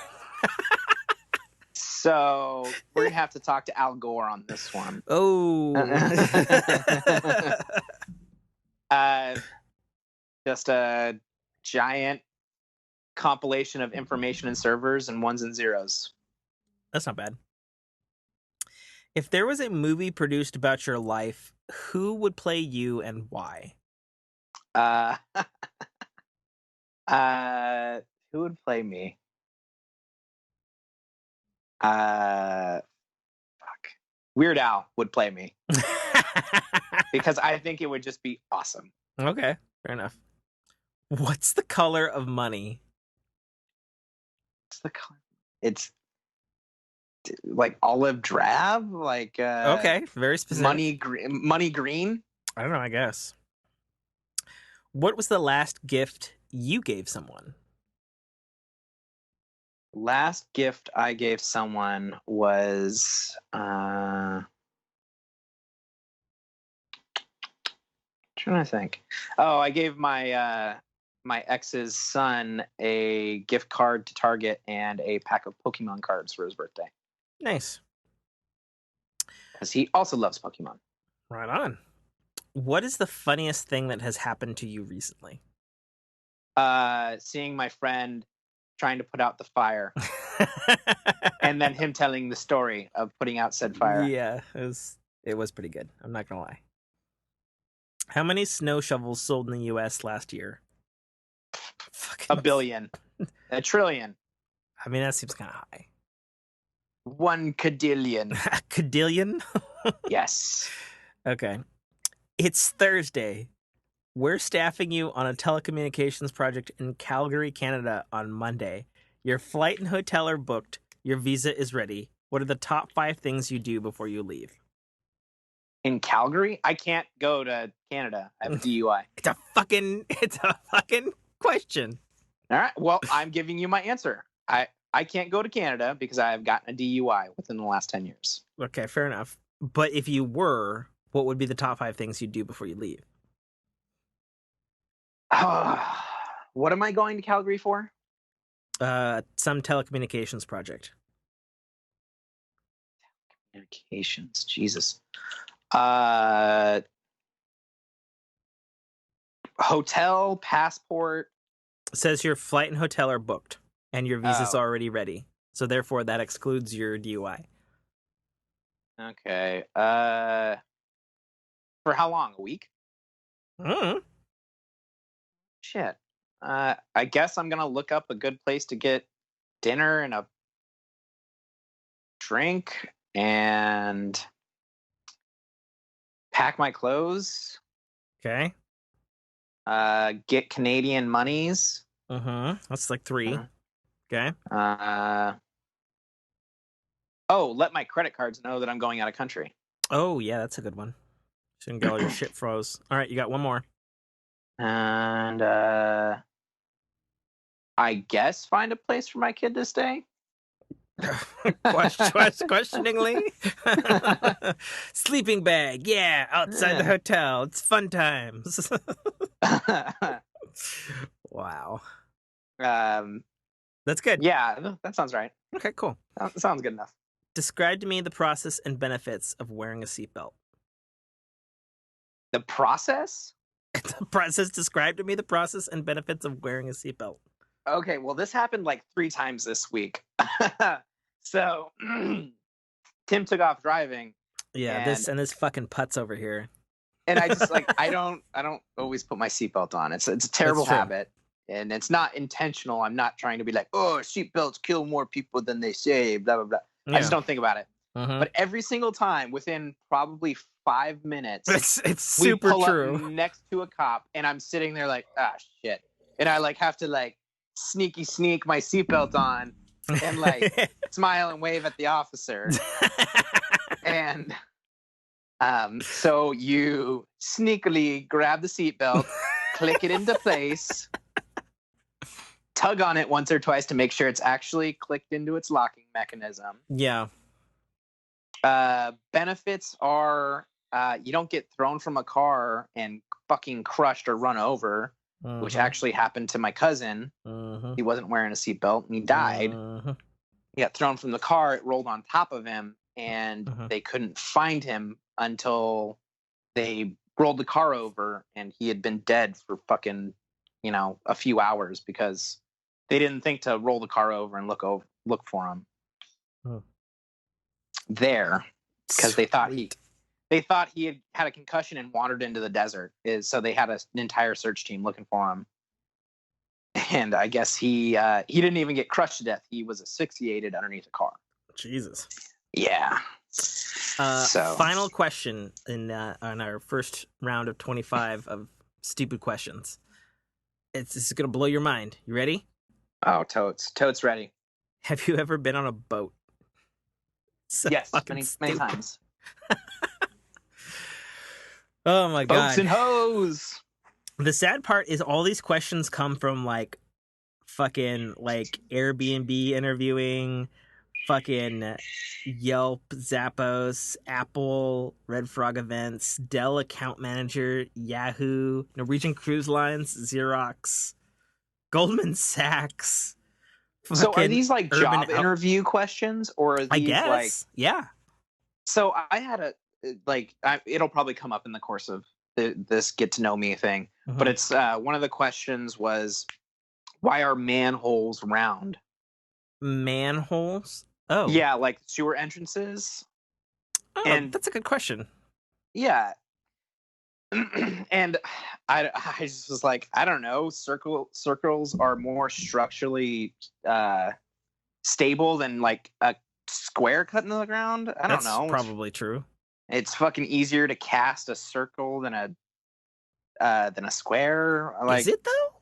I don't know. It's one of those questions that has no fucking right answers.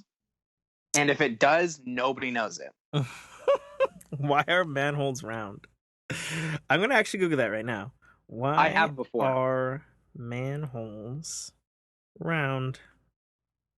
I'm going to Google what you got.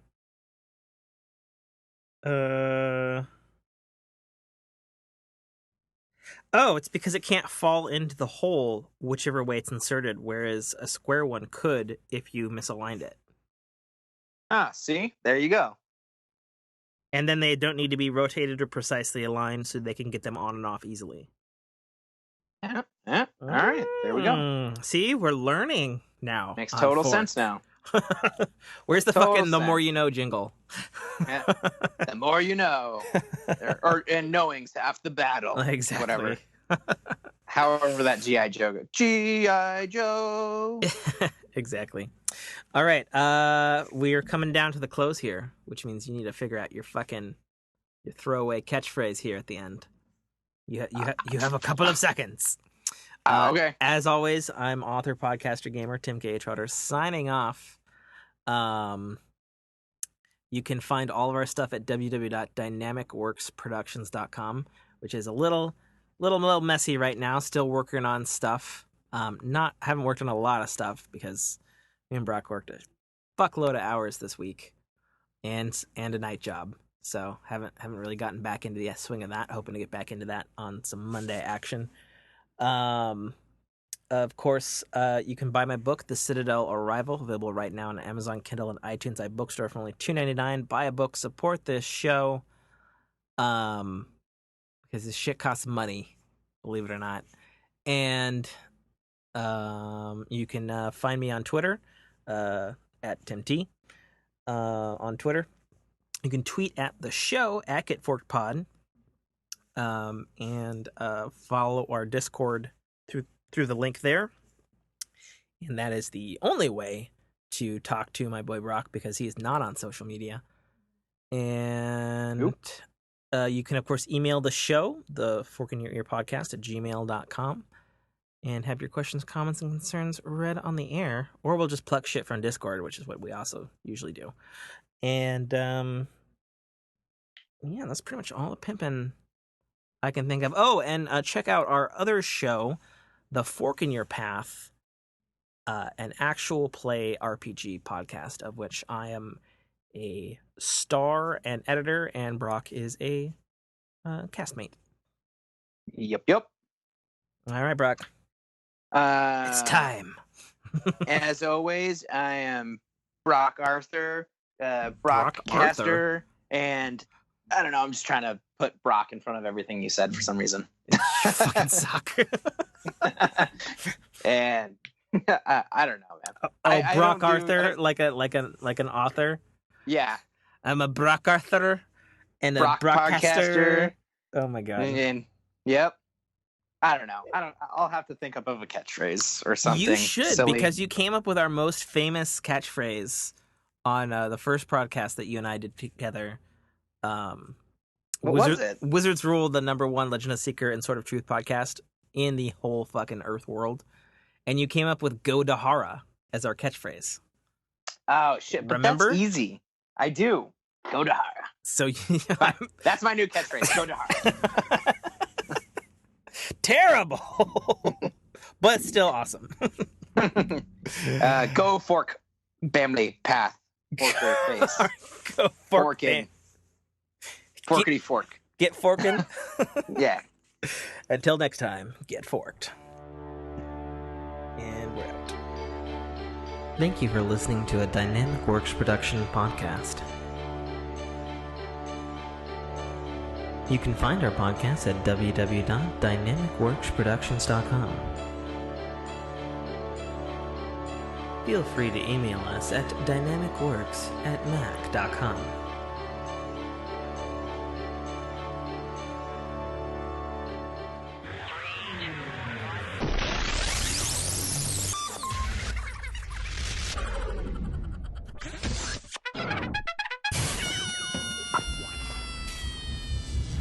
Dominic Armato, the voice of Guybrush Threepwood, and you're listening to a Dynamic Works production podcast.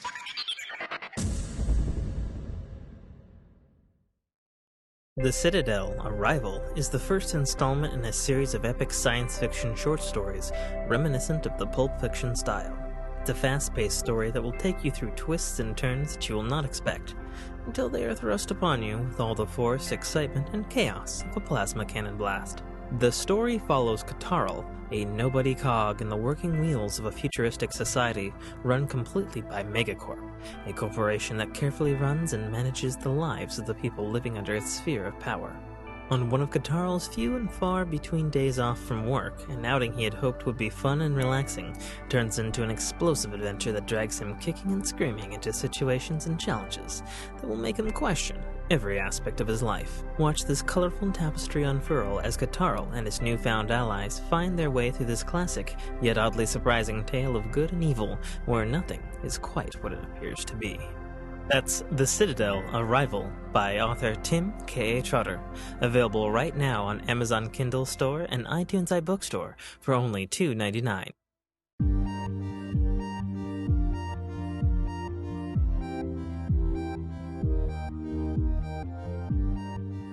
How's it going? Jesus Christ, you're loud. Oh, I am? Yeah. Oh, that's odd. I mean, I haven't moved the thingy. I mean, I'm a little closer to it right now. If I'm sitting back here, is that better? Try that again. Yo. Maybe it's just my audio. Maybe. Down a little bit. All right, that's a little bit better. Okay. Ready to kick this pig in the teeth? Oh yeah. Did you want to play something while we talked, or? Yeah, I'm actually playing Diablo 3 right now. I said we. So that's a no. Okay, that's fine. I see how it is. Just dungeon crawling, hunting for loot. Guess an Anthem update dropped this morning. Oh really? I didn't see anything. Come on. Yeah, I just posted the patch notes on the Anthem tab on the Fork Discord. Oh, okay, I gotcha. So I'm downloading it now. I'm also downloading that PlayStation update. Did you get yours already? Yeah, mine updated like yesterday. Yeah. I mean, I guess I didn't turn on my PlayStation yesterday because we got home, had food, we watched a show, and then we took off to Captain Marvel. Oh, I gotcha. Alrighty.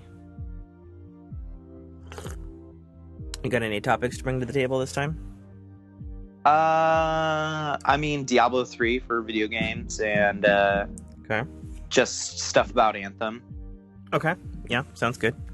I'll probably talk a little bit about the Vision beta because I played it. Yeah. I played the first one, so my opinion is valid. And then for electronics, I can talk about how flux capacitors catch you on fire. I figured that'd be under life stories. So, all right, let us. Oh, I also watched Aquaman last night, so that can be entertainment. Nice. Did you like it? I did. Yeah, it's good, right? Definitely. Yeah, it is definitely the best DC movie. Oh yeah, by far. Yeah. Yeah. So I'll definitely talk about that and what I think about all the. Yeah, we can also both talk about How to Train Your Dragon. Yes.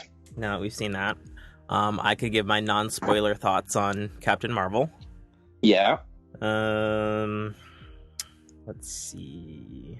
I was gonna try watch Mortal Engines last night, but I just didn't get a chance. I bought that because it was like I didn't even know it was out. That's how low key its release was. It's been out for like 3 weeks. Oh shit! Really? I thought it was still in theaters. To be honest, it's $14 on iTunes, and I was like, I heard from both Jessica's parents and my parents that it's actually really good, even though it tanked at the box office. Yeah, it looked like too much of a high concept. You know, like not high concept. Yeah, way too fantasy for a movie to be like a really big seller. I mean, a lot of people, or at least in the media, people have been comparing Alita to Mortal Engines, and they were talking about how the timing was everything, because Mortal Engines released alongside Aquaman and Bumblebee and all that shit in Christmas, whereas Alita kind of had its own couple of week span where nothing really big was around it, which honestly was really good because I really fucking want a sequel to Alita because it was so fucking good. So, yeah. All right. Well, let's get into it. Okay.